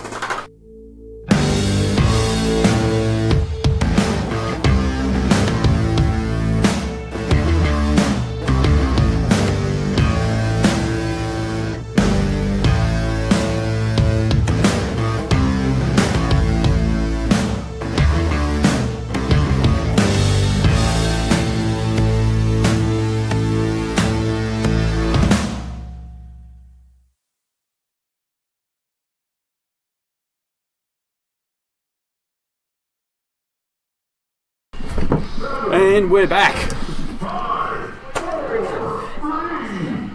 Perth Cross on the screen, and they're up 1 point right now by 1 point. Oh, big punch into Dorito 3 by Explicit. But they lose their snake play, snake corner. So both teams losing a player off the break. There. 4 on 4. Matho up in the wall where he likes to play. Ooh. Oh, Doing a the little old 360. double tower stack, eh? Yeah. Oh, and there's not enough room for 2 people there. Nice little trick there from Matho, doing a Bit of a 180. Oh, Elmo trying a big yeah. move down the snake, not paying off. And, Jared Baker also coming. oh, everyone's running into Elmo. Dave's guns. That's like a 3-pack for Dave. Getting the wrong team. Nice quick point from Perth Crisis. Yeah, what's a 3-pack for Maffo? Martin Highland checking in from underground, the West Connects, watching paintball instead of working. So if you know why the West Connects is taking so long, it's because Martin's watching Well, that was paintball. like John yesterday, in charge of safety on the trains, and just watching the webcast instead. Train safeties for another day. And look, there we go. We've got the grass cam on the screen right now. Oh, looks like whoever did the mowing last time did a bit of an uneven cut. Couple of blades a bit longer. That's not regulation length, is it? No. My apologies. Better get out there with the key and do the moisture check. Oh yeah, the old check the pitch. Yeah, Crisis just looking to close this one out nice and quick. It's always good to get that. 2-0 after 2 minutes of game time. Always good to get that win early on Sunday, just to get the first game jitters out of the way. Very moist. Oh, hi Amanda. Amanda from Tasmania. Good morning. Yeah, a few Tassie people tuning in this morning, so it's good to see. Great to see, Tasmania haven't had paintball around for too long, only about just over a year, isn't it now? Oh yeah. And already such a big presence in the Australian paintball scene. Every week we got stuff being sent down to Tasmania to players all over the state. It's really cool. It's I think it's really exploded. How long till we see a Super Sevens event down there? When the Tasmanian government can get themselves out of the dark ages. We can't even do clinics right now down there. We can't take our guns. It's private ownership. So I didn't know hopefully, can you play at a field there in Tasmania? Yeah, you can, but it's got to be field guns. Okay. So we've sold a few guns to players that are going down and being put on the field licenses for them. So like the exclusive sort of thing for them between the fields. But the field's got to want to do that and have the facilities to be able to store guns on their license for players. So we'll get there one day. We will. So yeah, if you're tuning in, drop us a line. If you're new to paintball, maybe you were googling for pinball and you stumbled across paintball instead, and you have some questions. We're saying some terminology you don't understand. Feel free to drop us a line. More than welcome to ask anything. We'll be happy to answer your questions. So this is Raw Gravity here, a bit of a throw together team for this event. Some of the guys from Sydney, from Queensland, all from different teams. Going up against Perth Crisis, the series leaders at the moment.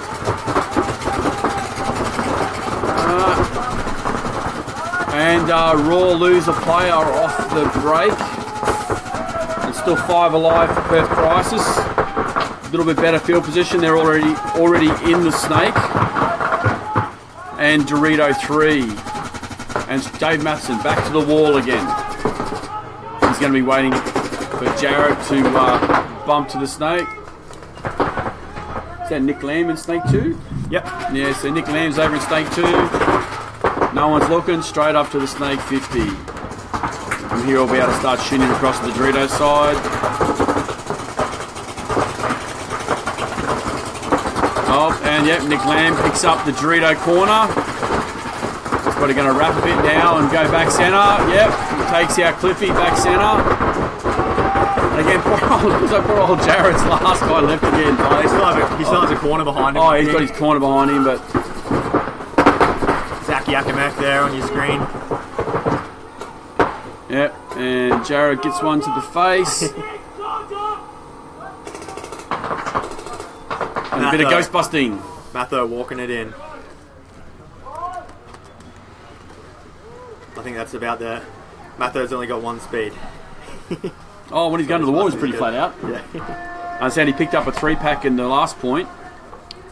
So a few people shouting out. Alan Croft tuning in from Western Australia.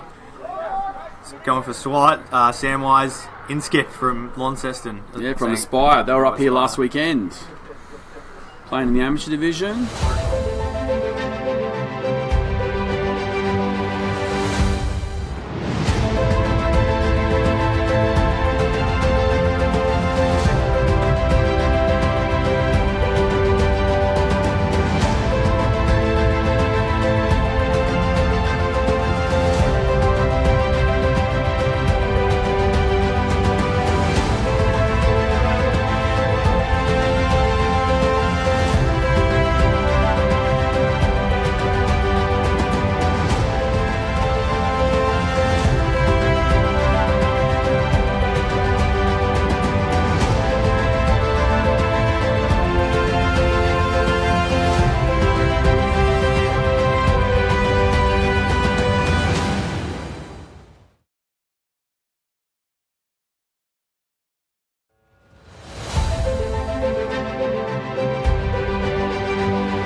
back on the grass cam. What's that in the grass? A little bee.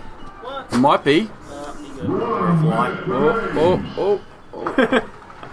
we got.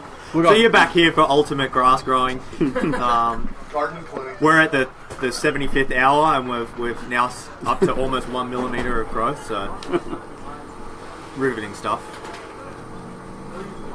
And off we go. So Perth Crisis out to an early lead in this game. 3-0.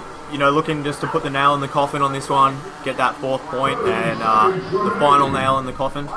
Stephen Roberts joining us. yes, one of our head referees is off with an injury right now. So back up in Townsville. Unfortunately not here this weekend, but we'll hopefully have him back for the Masters. Missing you, mate. I hope everything's going well. And TAG, Steve Dallas. TAG ready for SWAT and the Marauders. Perth Crisis on the screen.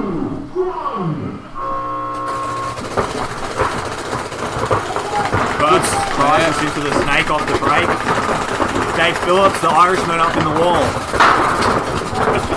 The mad Irishman, right? Yeah, Nick Lamb really going to work with that All snake. the way up, yeah. So normally Chris Austin playing the snake for Perth Crisis, but giving Nick a few spins in this game. You can see the crossfield shots that Nick has there onto the Dorito side, so getting his first kill.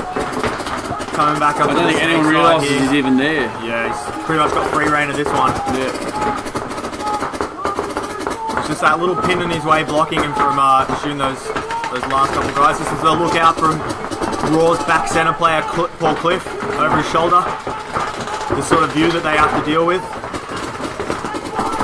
Jared Baker taking the snake for Raw. You got to give Jared credits, man. Full props. That kid has been playing awesome ball all weekend. Just a lot of aggression and heart for someone that He's got to put 100 beat on. Yeah.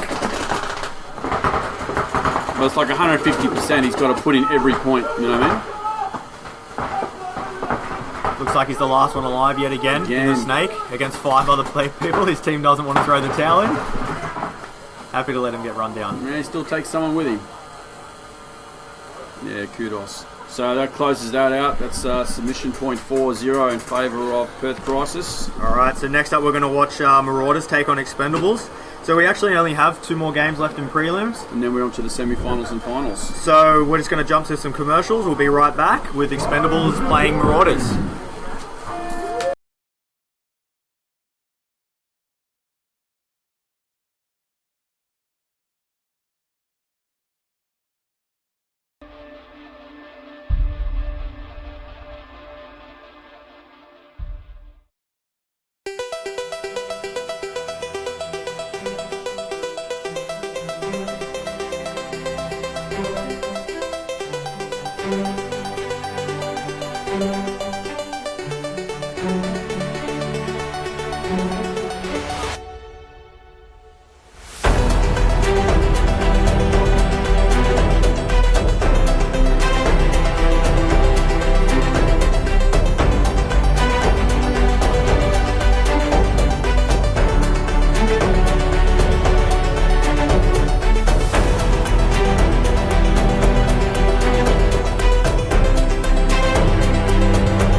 Guns and gear. The most important piece of equipment is the player's gun. The guns shoot at an amazing 15 balls per second, reaching speeds of up to 300 feet per second. The guns are fed by powerful, motorized 200 paintball hoppers, able to keep up with the gun's extreme rate of fire. The players carry extra paint in pods on their back to ensure they don't run out. Some players carry up to 1,500 paintballs for 1 point. The mask is a specially designed, lightweight piece of gear that protects the player's eyes and face, all whilst allowing the player to hear and speak clearly. All of this awesome gear is available at Australia's #1 paintball store, paintballshop.com. Hey, we're back. I found a dog. This is Biscuits. The official Super Sevens puppy. The Black's dog. She's going to hang around and help call some games. It's rough. That last game was very rough. Alright. Oh, we've gone super lame. Say goodbye. Bye, Biscuits. There you are. Oh, so, we're, shift over, Mike. Yeah. We've got someone joining us. Game's up. We're gonna pretty up the webcast. Marauders on the screen. So this is Marauders taking on Raw. Expendables. Sorry. So we've got. We'll wait till after this game. We'll introduce you then.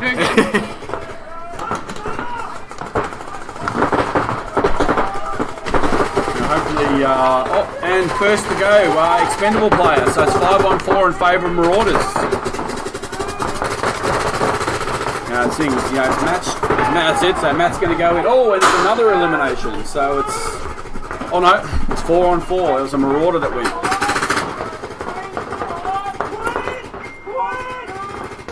So that's little Matty Strachan in the snake there for Marauders. Does a really good shot if he just pokes his head out across into that Aztec. One of the Dave Orr getting shot out. Blake Christensen getting shot out. Expendables running low on bodies. That's 4-on-1, isn't it? 2. They've got Dave Hopkins in the Dorito one there. Oh, yeah. Dorito 1 and the tower.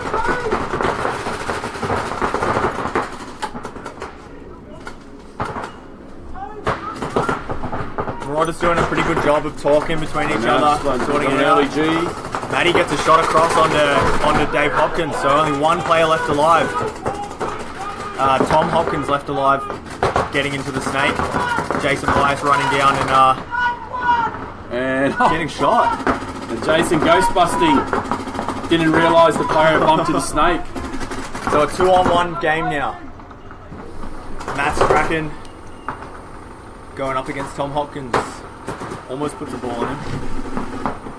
One player left in the corner as well for Marauders, I think. Ooh, Matty getting shot on the loader. Lucky he didn't get a penalty there. Trade. Because they both traded. Alright, so Marauders taking this first point off Expendables. Who would have thought it? So, joining us up in the booth we have Liz. Hi guys. This is girlfriend of Keith. Yep. Keith's better half. We all Right. Yeah. The more beautiful half of the relationship. Hands down. Yeah. I like this view. Yeah, because I'm not on it. Oh my god. So, I've been replaced. We've got it. Sure. So Liz, you're over in Just get the logo in. That's all that matters. You're over in Australia with Keith. Yep. Just here on holidays. Yeah. Just helping First out time in with paintball. Australia. Wasn't about to pass up a trip. So It's nice. whereabouts are you from back home? Nashville, Tennessee. Yeah. Okay. Yes, where it's very warm this time of year. So I'm appreciating a little bit of cool weather. Yeah. Well, you wouldn't think it was winter though, with the kind of weather we're having at the moment. Yeah, no. Well, I'm from Florida, so this is winter to me. Yeah, This okay. is my winter back home, so I'm used to this. Just a little bit more humid in Florida, isn't it? Right. A lot more humid for sure. So yeah, you were telling me that up until a year ago, you didn't even really know that paintball was a sport? Not at all. Absolutely not. When Keith first told me, I was like, oh, so what do you do for work? It's like, I'm a professional paintball player. I was like, oh, that's funny. No, but like, what do you really do? He's like, no, a professional paintball player. It's a real thing. I thought people just went out in the woods. Yeah. Like, I thought that was the only paintball that existed, was like people in the woods shooting at each other. That's where it all started from. Right? And then became a bit more spectator friendly. I feel like I'm understanding it a lot more now, though. Like, the positions, how the game sort of moves. I get it a little bit more now. Have you had a chance to get out and play? I've shot a gun one time, and I liked it a little too much. I was like, this is really fun. But Keith said he'll never take me out because if I get hit, I'll cry. And he said, I don't want to deal with that. Oh. Smart man. Uh-huh. I was going to ask you if you had a shot of it, you really enjoyed it. Did you put like Keith in front of a tree and shoot Keith? Yes, that was what it was. I was like, okay, if I'm going to shoot this gun, I got to shoot. Yeah, I'm shooting you. Well, that's pretty awesome Target because practice. Keith's an amazing player on one of the best teams in the world, and you can say that technically you faced off on him once and you shot him. Yeah. You're undefeated against Keith Brown. That's amazing. All right, Expendables on the screen. Solid breakout. Again, back line played by Marauders. And they lose Matt Strachan. See, they don't want to be gun battling with these boys. They've got to be putting pressure on. Rest running to check another player. Yep, and that's second kill. So it's 5-on-3 now. And I think they've got almost no state coverage. Just the mini W. Tom Hopkins pretty much having free reign here in the snake.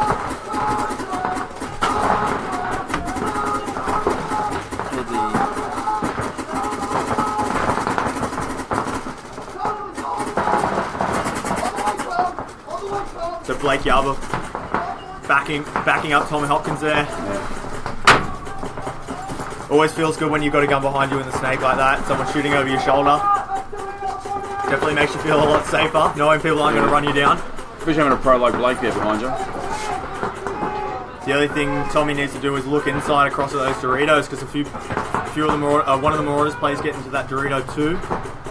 Might catch him napping if he looks inside. What do we have body count for Marauders right now? It looks like it's only, I think, 3 alive. 3 alive? 3 on 5, and they give the Marauders credit. They're playing tight because they've all the best positions are all. Oh, here we go. Yep. So G3 goes for the 4. Dave All steamrolling down the middle of the field. And Lives and Power. That'll be 5. Taking out the last 2 players. You'd like to think the Marauders are learning from this is backline defensive play is not their strong suit, and gun battling one-on-one with the Expendables is not going to win them any matches. So you're saying they need to advance down the field? They've got to take the quicker. field. Yeah, absolutely.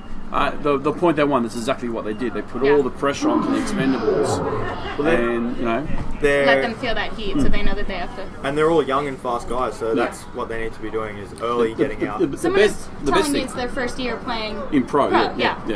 So the best thing about in playing someone like Keith, for example, as a mad snake player, the best thing about successful paintball is shooting people that aren't even looking at you. Okay. Right? So if you can come up, like you can see there when he's pumped up, and you get backs. And so when you're trading one-on-one, chances are and then even if you're a better player, paintballs can curve and all sorts of stuff. So there's always a risk factor, gun battling, that you might get shot. So the ideal situation is to keep bumping up, taking ground where people don't realise where you are, and when they come at this, to shoot at one bunker, you're already further down, or you get be shot. more strategic in playing the field instead of just gunfighting. Absolutely, and hoping you win. You can see, like I said, the 2 points. The points that they're doing well, same when they played explicit, is the points where they're taking ground early on and keeping all the pressure on. Biscuit's getting the feed on Facebook is frozen. YouTube is still a go, eh? No, I think so. I think what's happened. So something obviously happened with the Facebook feed. So now we seem to be really delayed. We're probably like 2 minutes behind on our Yeah, here we go. Yep. It's up here for me. Yeah, I was 2 minutes just behind. It's yeah. 2 minutes behind. Yeah, 2 minutes behind. that's all right. So yeah, if you ask any questions, there will be a little bit of a delay. So Liz, have you had a chance to go out to any of the events stateside? Or? No, this is my first event that I'm seeing Keith play live. Wow. Okay. Yeah, Pretty almost cool. a year and a half of dating, and we're first tournament in A year and Australia. a half of dating a paintball megastar. First tournament, First Australia. tournament in Australia. That's the secret, Be mean, keep them keen. Yeah. Yeah. And the next one I'll go to will be World Cup. Yeah, in that's NSL. that's yeah. a massive event. Yeah. That's the paintball event Yeah. in the world. Huge. Yeah. So is there any well, after this next game, we might see if we can get some. If you got any questions about as a new person to paintball so that you many can ask questions. us. Yeah. I'm with the best here. You'll teach me. Okay, again, sort of defensive breakout. So Jason Bias from Marauders getting shot on the head, but still playing. So hopefully the refs don't pick that one up. He's going dunk. Otherwise, the flags will fly. It's pretty So obvious. Marauders doing the opposite of what you said they need to be doing. Staying defensive in that back line. Oh, instead look, of they're all really advancing. young and fast, Yeah. and see, being stuck in the lane, just gun battling. Yeah. Little Matty Strachan. Oh, well, gets Dave Hopkins. They take a G. I think that might have been from Alistair on the little mini race. Dave Hawkins being a pretty solid player. Yeah, he's the captain of the team, and yeah, he's a very solid player. Marauders getting somebody in the snake. Yep, that's Two. it, taking the ground. So these guys in the back line need to be pumping up a bit more. Jason needs to be moving to the tower or something to give a bit of support to Matty Strachan, or at least go to the snake corner. Alistair Fulton for Marauders is doing a good job being aggressive through the Doritos. He's shooting across field and getting one of the Bendables players out. Here comes Alex Waugh coming through the centre. Yep. Great number 22. I reckon it's the best number. Here we go. Is it? Oh, that's my number. Okay. Looks like So Yeah. Marauders. Oh, man. this They could still lose be Matt bad because Strachan. Jason on your screen there still has that big hit on his head. So hopefully they Another Marauder goes. if the referees see that, he doesn't get a big penalty. And that's 2 men off plus him Yeah, it will be. It's there, because it's he's been obvious. advancing down the field and But playing. it's been well, and then you go. And they towel it, so he's going to look like he's going to get towel. away with that one. Yeah, so you'll see it as he comes past here.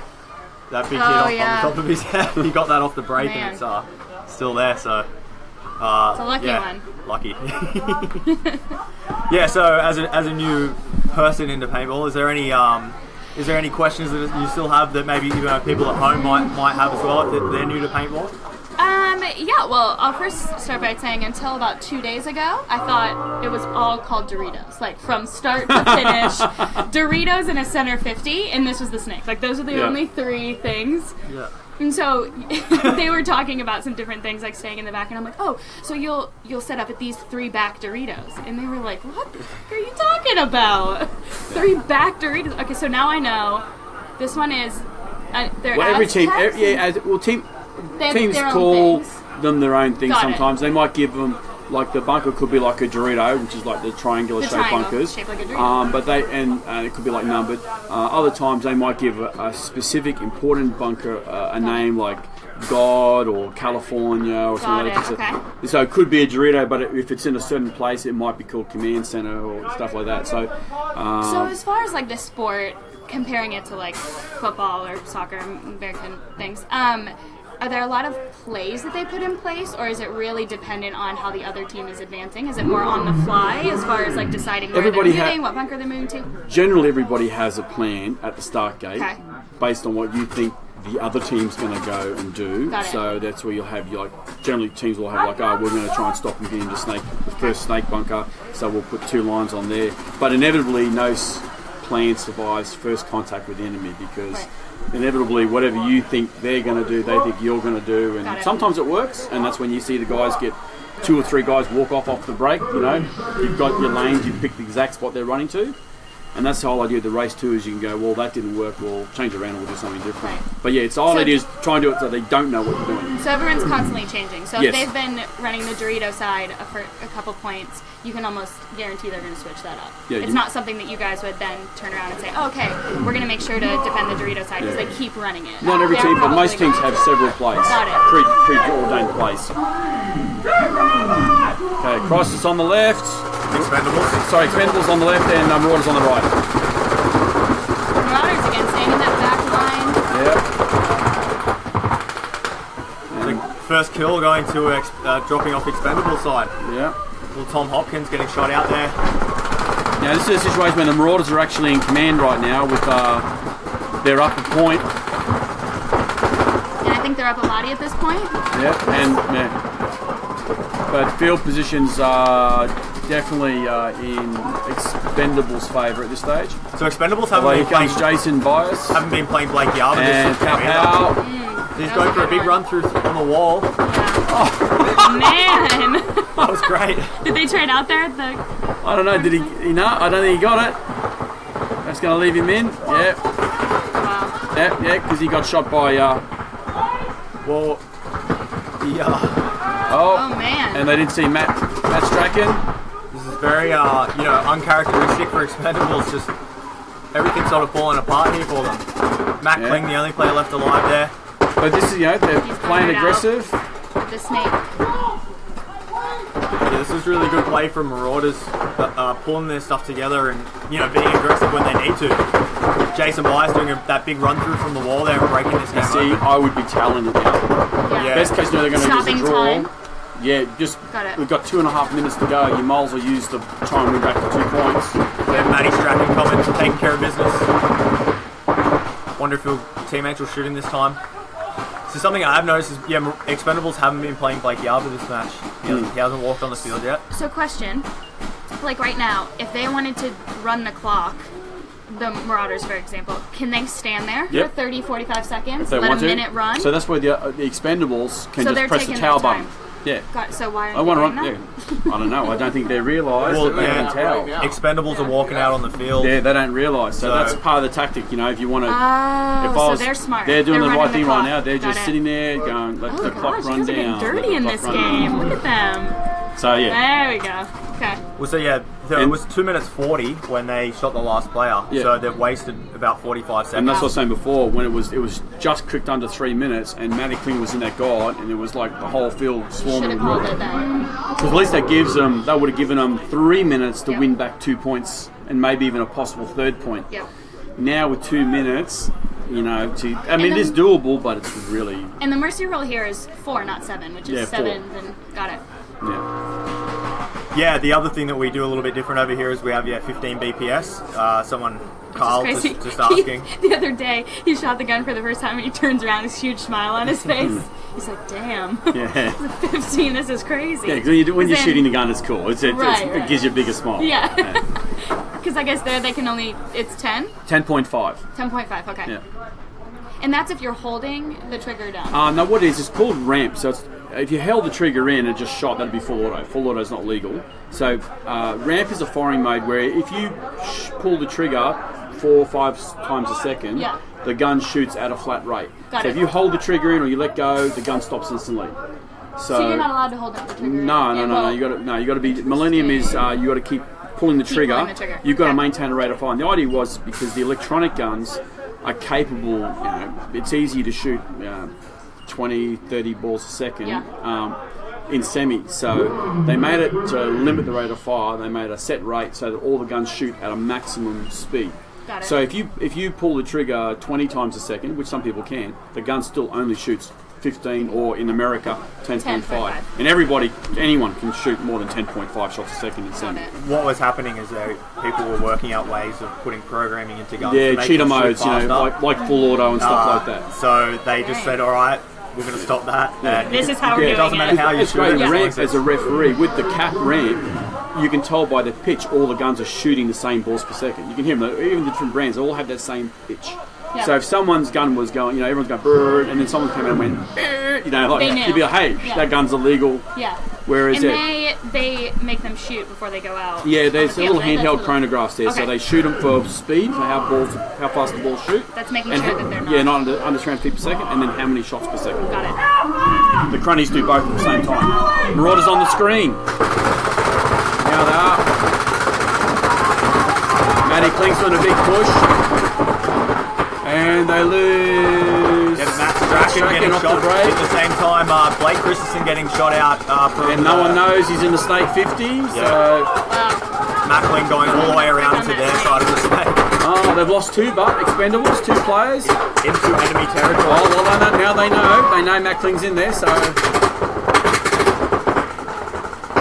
And I mean, really, Jason should have been suiciding himself on. He should have taken him out. Well, he's got Blake Yarber behind him, just locking down Jason there, making it like really hard for Jason.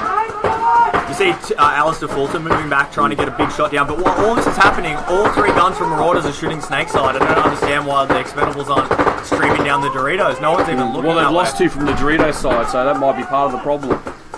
They've got. So it's a 3-on-3 game at the Oh, moment. there Yeah. we go. We've got one on this side. Yeah.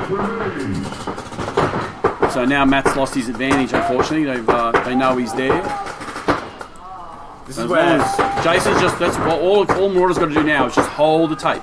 yeah, little Matty Kling here could just be coming around that knuckle and he'd see Jason's pack. So, Yeah. you know, when you're 2 points down like this, Expendables need to be aggressive. There's only 40 seconds left on the clock. They're Yeah. just going to let this time run out. They need to get 2 points just to tie it. So at this point, are you saying that they should just be running down this field? Yeah. Yeah, here comes Suiciding Blake. themselves, just keep moving. Yeah, just, you know, you've got to try something that you're losing at this point. So Yeah. there's no reason just to sit back and let the clock ride.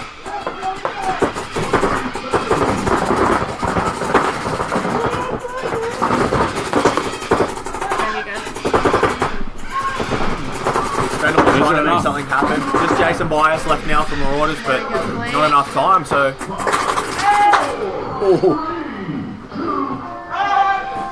Wow, that was a quick one. Big play by Blake Yarber with just one person left. Oh, he's run off with the hit. Blake Christensen. Yeah, Blake Christensen. So just Blake Yarber left alive. So Expendables getting this point, but Not 2 gonna be able to make seconds that left up on in the 2 clock, seconds. No. No. Will they just probably rush the field, just everyone from the break? Well, run what does aggressively, happen- Or will they not even play those 2 seconds? Quite often they will play the point. I'm not sure if they do it 2 seconds.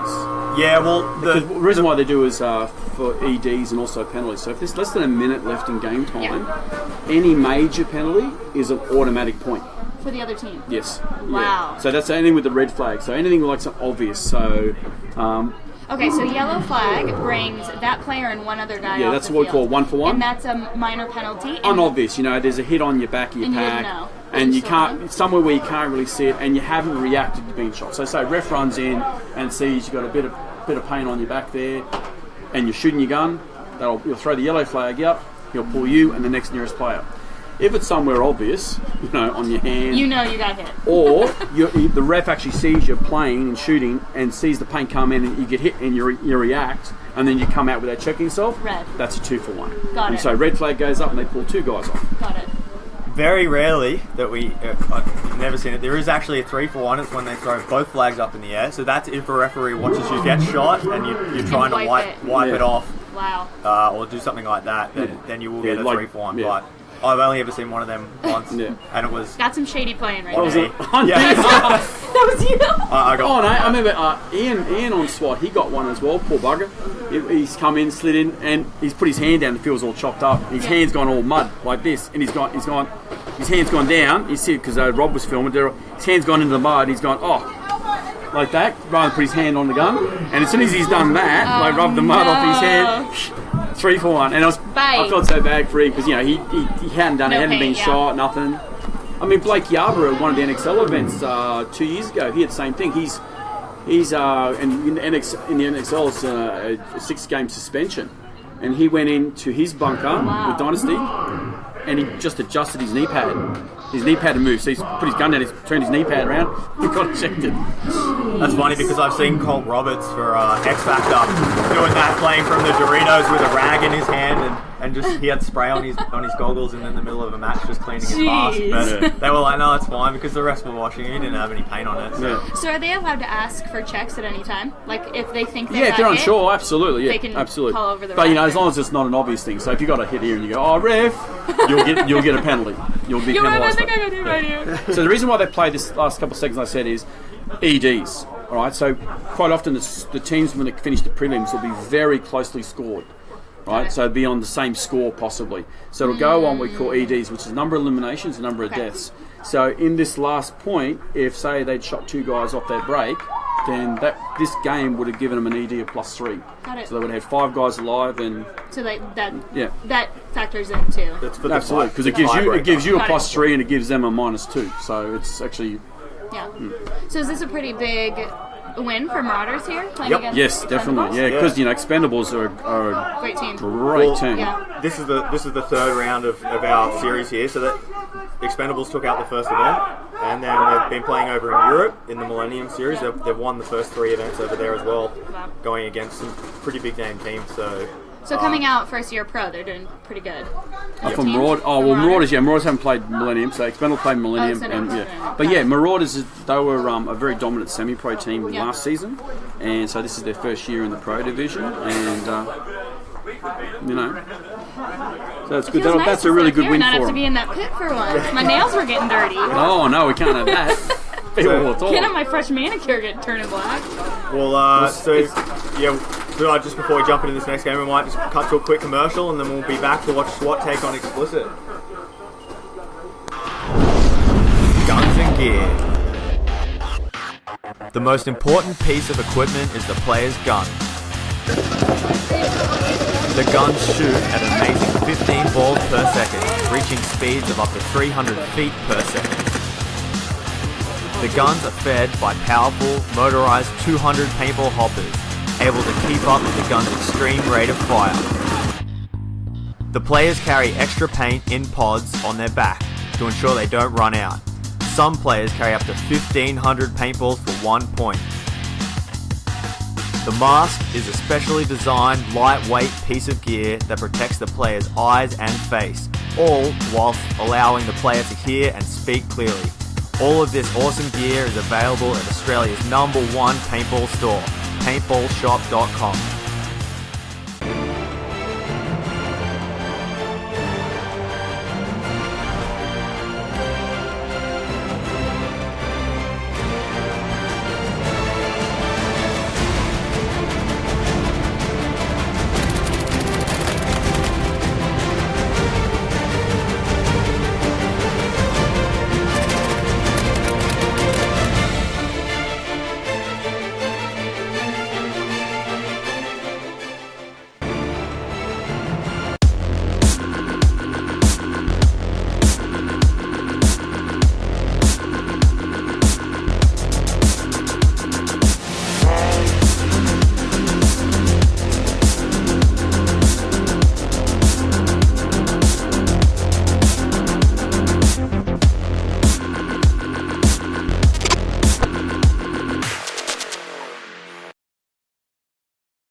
Alright, we're back. So, SWAT taking on Explicit. Liz, your boyfriend out there, Keith. Yep. He's I was going to say yesterday, he's the most soft-spoken human. And yesterday, it was kind of a weird thing seeing him yell. Like, seeing him scream out there. I was like, and kill people. I've never heard that before. Yeah, he's an amazing player. You'd be able to watch some on all the Go Sports webcasts. You'd be able to see all some of the stuff he does. I watch the Millennial Series and Excel Series. I watch all of those. But it's a different experience seeing it in person for sure. Okay, so here we go. SWAT on the screen. So Explicit really need to get this point. They haven't had the best. And they take Nick Wells out off the break. So winning this one would be big for Explicit to help them get into the finals. These two teams are both from Sydney, they're both from Action Paintball here, this is their home ground. They both train all the time against each other, all really good friends off the field.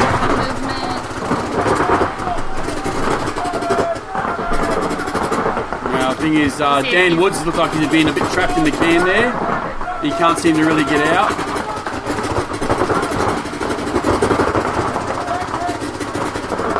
looking. You can see Dan's trying to look for a way to get up and out or get some action. But I think his opposites are putting a lane on him. You see Greg Sewers is pushed back to back centre. There's Keith going into the snake. Yep.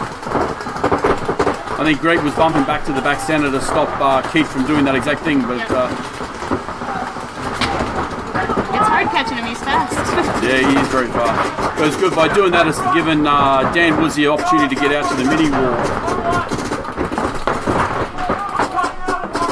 Yeah, yesterday Sydney SWAT was playing Keith as their second snake push, so up to the back, but I think today and towards the yesterday afternoon they've been pushing him up the front, letting him sort of just go to work and do what he does best. We've got Dave Black is backing up Keith. So Dave's in the guard bunker. And pretty much they're matched up right now on the snake. Snake 1 for both SWAT and Explicit. Explicit just had that extra body. Is that Greg Sewers there keeping an eye on? Aaron McCauley getting shot out of the snake corner. Yeah, and Sam Dwyer just getting taken out. So that's when he tried to bump up. Oh, Yes! nice play. Good job, babe. So that's Plucker taking a walk there for Explicit. So just like that, only two players left. I think that was Sewers who just bumped across. And Keith and Greg trade out, so it's just 3-on-1 now in the Dorito corner only, I think. SWAT taking their time, talk to each other and work out where he is. Ringo getting a shot on Jared Cozier there. And there we go, point for SWAT. So while SWAT get this first point, slugfest, eh? Yeah. just bringing up the stats here for. So here's a replay of this move by Keith, I think, going up through the snake and taking out Plucker. Couple in the bum. Yeah. So see He's how gonna be sore. how he did that move was he stayed nice and low, so he wasn't getting up high and getting anyone else a chance to shoot across field at him. Because when you do that, you run the risk of that guy who was in the Dorito corner. Yeah, and possibly if you getting get on shot on the way down there, that's when you're going to get a penalty. Yeah, especially if you shoot another player as well, like right in front of the referees, it's going to be So is that kind of a fine line? Like if he came up and got hit, but was already sort of going to hit that guy. If you shoot your gun after you've been shot, yeah, that's a penalty. Even if it's a split second after. And that's up the to refs. The Yeah, it's up to the refs. So if the refs, if you like, say you're running, say like Keith is running into the snake, into the bunker to start off with. If he gets shot, he's allowed to continue and dive into the snake, stop, and then check himself. You don't. If you think you've been shot, you don't have to stop out in the open because obviously you'll just be blazed, right? Right. But the onus is on the player to, when he gets in there to check himself or call the ref in if he's unsure. Okay. If you just ignore and just keep playing, well then that's when the flags start flying. So, just bringing up the stats between these two teams. Yep. We've got 26 games that we've watched these two. 26 points that these guys have played. SWAT versus Explicit. Yep. SWAT have a 73% win rate against these guys. So, SWAT definitely. Hopefully coming out and keeping that way. Beating these guys down a few times. Now, to be fair, in training, when these guys paper. are training each other all the time, they're back and forward. They're really close. Yeah, when I was playing on SWAT, Explicit were one of those teams that we'd always beat at training, and then for some reason in defence they'd always be able to just get us, even if they were in prelims anyway. Even if they beat no one else that event, they'd always seem to beat us. So. And Explicit has Greg Sewers. Yeah. They've got a stellar lineup of Australian pro guys. Aaron McCauley. Excuse me one sec. So yeah, they've got. Explicit is one of these teams that have gone through a few different formations over the last few years. But yeah, we had another pro team fold at the end of last year, Envious, so they were able to pick up Jared Cozier, play 23 on Explicit. They got Greg Sewers helping them out. A few of the older guys from Explicit, Aaron McCauley, Plucker, and a couple of new guys coming out from Semi-Pro. Another team that sort of disbanded at the end of last year, and they were able to pick up Sam Dwyer from that as well. And then Ethan Kleber from Queensland, playing for Explicit. The king of the 5-packs. He's pretty good at making some plays happen through the middle and taking guys out. I just got totally nailed with it. Look at that. Yeah, we get shot quite a bit. I feel like needed that battle move. Yeah, you're kidding yourself if you think you're going to come to a paintball event and leave clean. So 5-on-5 paintball, SWAT moving up to the Doritos pretty early. I missed was it? Oh, you got shot! Mike was your bodyguard. Play on. Play on. Oh man, I would have ruined my good jeans. My goodness. Yeah, you're looking fly in that Explicit, fit. staying back early, having a lot of guns up, sending Greg Sewers up through the Dorito side there. Dan Woods on your screen trying Has to make anyone something died happen. yet? No, 5 on 5 5 still. on 5. Ringo trying to make it work through the middle there for SWAT playing that can. From that position, he's in a really good spot to slow down the Dorito side and stop them from moving up. Explicit, are they playing conservative too? Yeah, they have a Right in a quick conservative. point? Well, they have a conservative breakout, a lot of guns up, then they move from there. But unfortunately, it doesn't seem like they're able to get those kills off the break. They're shooting a lot, but not actually killing anyone. I'm really surprised Jeremy hasn't gone with the snake by now. There's no guns on him right at this very moment. Oh, corner in. The corner's just come out. Yeah. The only person watching him is the snake corner. Who's that in the back? Who's going in and moving into the snake now? That's Jeremy Jeremy? hitting for SWAT. I think he's... Getting shot. And Jeremy gets shot. Just playing a little bit sloppy there, hanging the knee out. Yeah.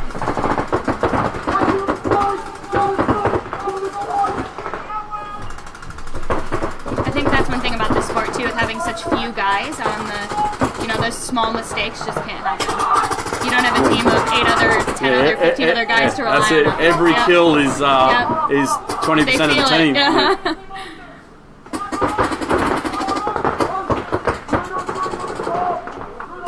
Yeah, it's wicked. In November at the Masters, the day before the Masters, we do 10-man. So it'll be Australia versus New Zealand. Oh, wow. Same field, 10 guys on either side. I bet that's fun to watch. That's yeah, it's pretty crazy. Yeah, sorry. I was going to say, we'll see if Keith moves into the snake. Do you think that's him? Yeah, well, it would be a Yeah, good move. The only bad thing from that is he doesn't have anyone backing him up. Got it. But And that's when you get those cross shots to his Maybe we back. can get an overview, have a look from above and see where everybody is on the field. But SWAT, being that point up, they're in the position where they want to slow it down and then they're happy to kill time. It's up to Explicit to try and win this as quick as they can.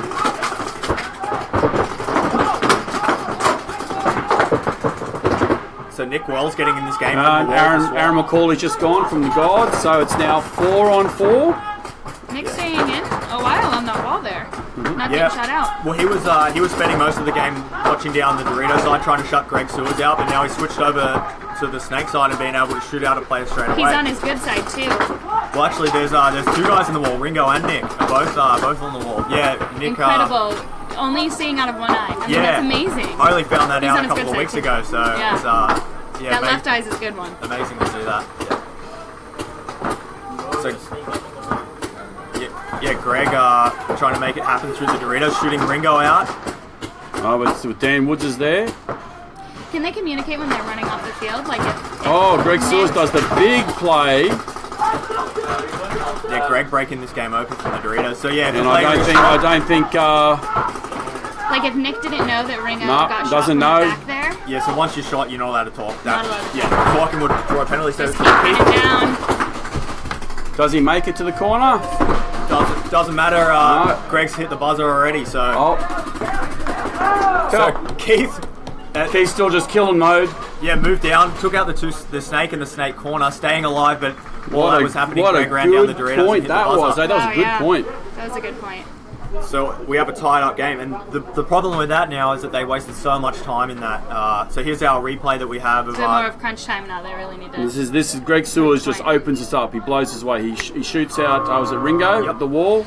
Then shoots Dan, and he wraps and shoots Nick in the back, and then is able to go and press the buzzer just before. So Ringo is not able to run off and tell Nick, hey, he's on his backside. No, Like, turn around. you say anything that's a 1-for-1. Got it.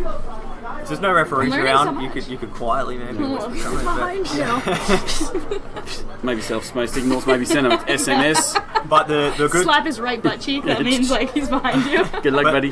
well, the one good thing that players will learn is that if you're behind your guy and you see him getting blazed, you can see the angle of where the paint comes, and you can usually go, okay, I think he's pretty far up the field. The other thing that a lot of people do is, especially with the guys playing the snake, is they bump bunkers as they're moving past.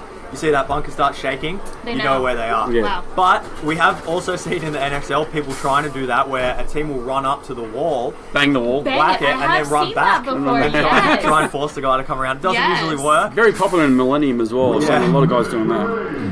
I saw actually somebody do that against Nick Laval. So watching Impact play, Nick runs up, this guy straight up through, nails that, runs back, and Nick comes around because he's like, oh, somebody's there.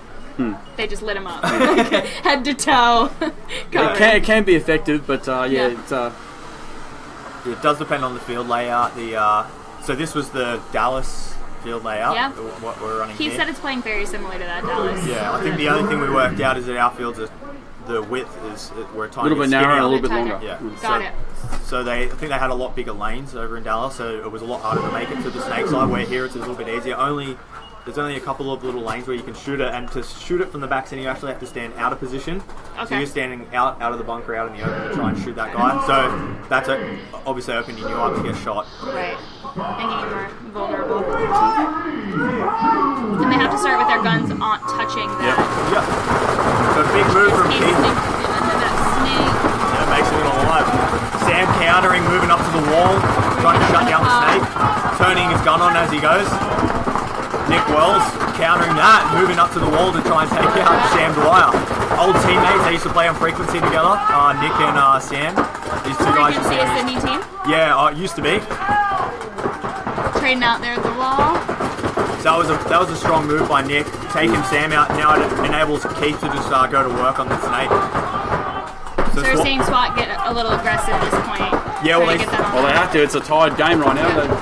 No one wants to go off with a draw. What's bodies right now? 2 for.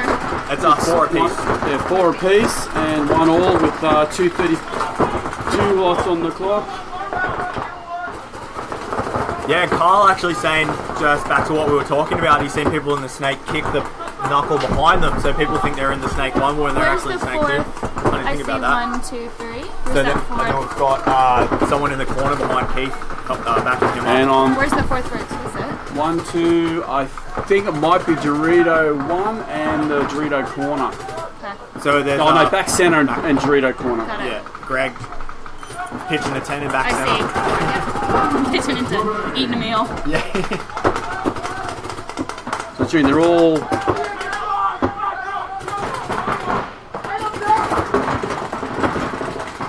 very heavy on the snake side for explicit. Yeah, they're obviously just wanting to shut Keith down, which is sort of opening it up for Dan Woods on the Dorito at the top of your screen there. Yep. Able to make it round to the Dorito 50. As he makes that They're move, getting a little all bit the explicit sloppy. guns are shooting down to the Dorito side now. Oh, and looks like Dan's gone when he's come to wrap on the outside. The Dorito corner has shot Dan in the face. So it's now 3 on 4 with 1:20 left on the clock. Explicit are the kings of the slow, methodical play like this. They really like these drawn out points. Ben Beretta bumps up to Dorito 3. I know Tom Boyd was checking out, Ben Beretta's brother-in-law. Be loving to see him out there rocking it on the Doritos. So just are they swapped down to 2 now, or is it? So we got Keith in the snake, and I don't know if they have that snake corner. He might have got shot out. It might be just 2 on 3, 2 on He's in there. 4. He's being quiet. Ben Beretta calling for a paint check, but he's all good. We're going to see Plucker launch coming down what they call the highway down the center of that snake. Oh, More than Beretta's like gone. out. Oh shit. SWAT throwing in the upset towel with there. 30 seconds.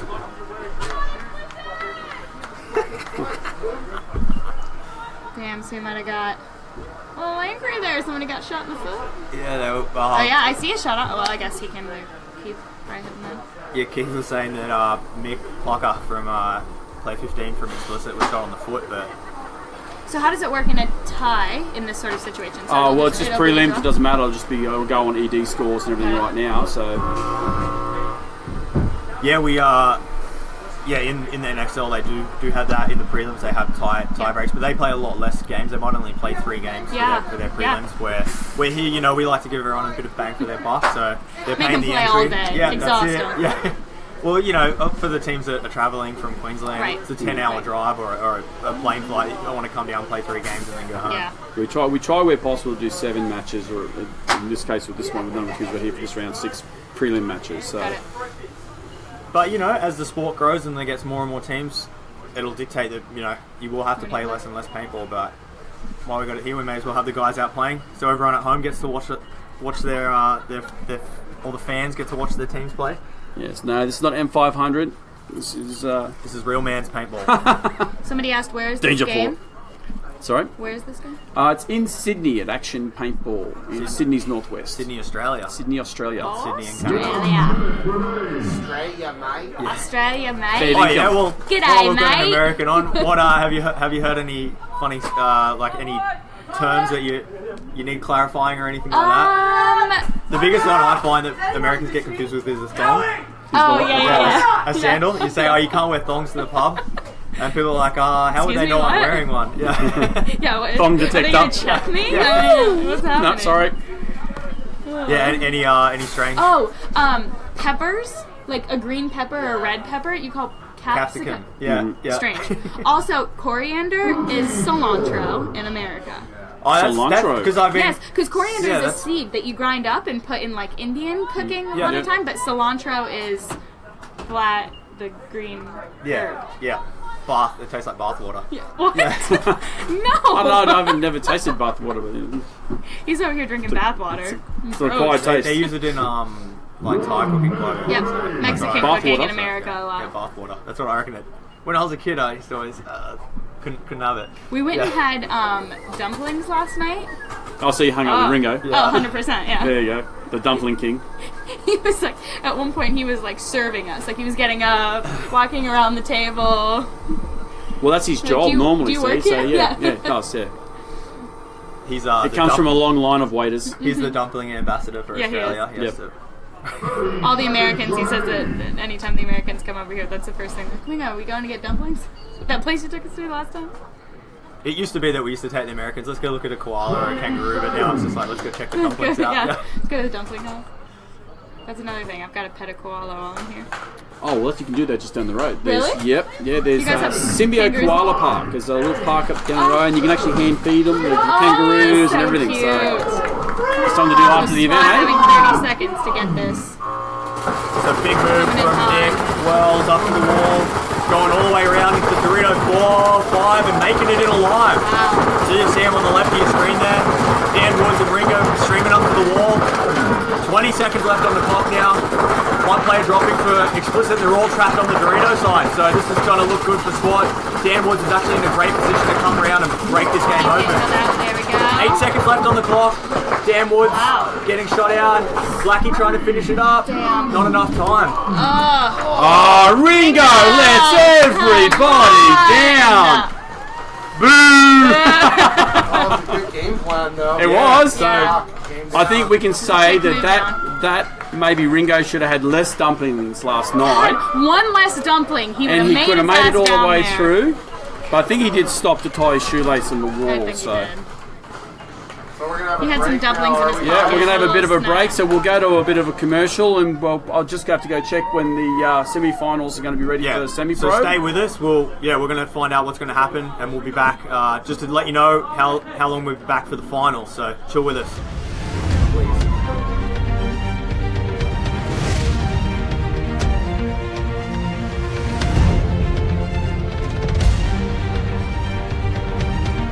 At Action Paintball today, there were just so many fields to play on. We had the best time ever. Man, there's just so many different fields at Action Paintball. There are so many fields at Action Paintball games, not like any other field. This field's got a lot of bush compared to a lot of the other places. It gives you a lot more cover, a lot more realistic feeling of that Call of Duty in real life feel.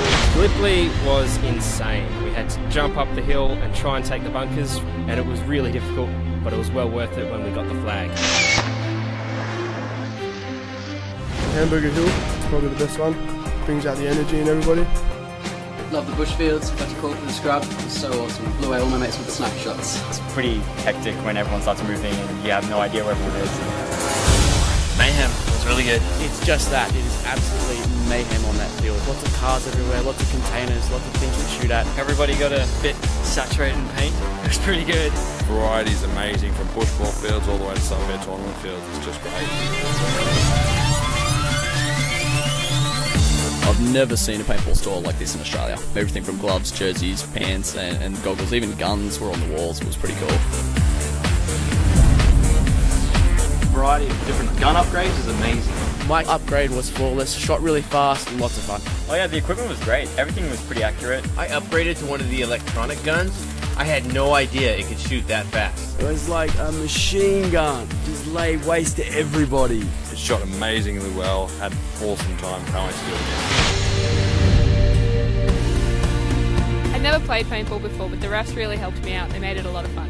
Any dramas that you may have, the referees are very prompt. They made sure that we had a great day. Came out here today, thought it was going to be scary, thought it was going to hurt a lot.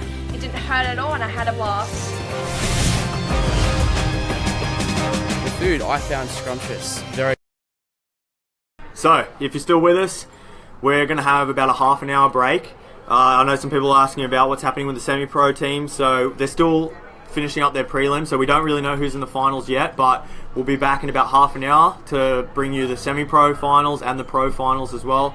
So yeah, we're going to have a quick break. We'll be back. We're going to cut the feed, so make sure you share it around in this time. Get as many people as you can, because we're almost done here, so we want as many people watching this as possible. So we'll see you in about 30 minutes.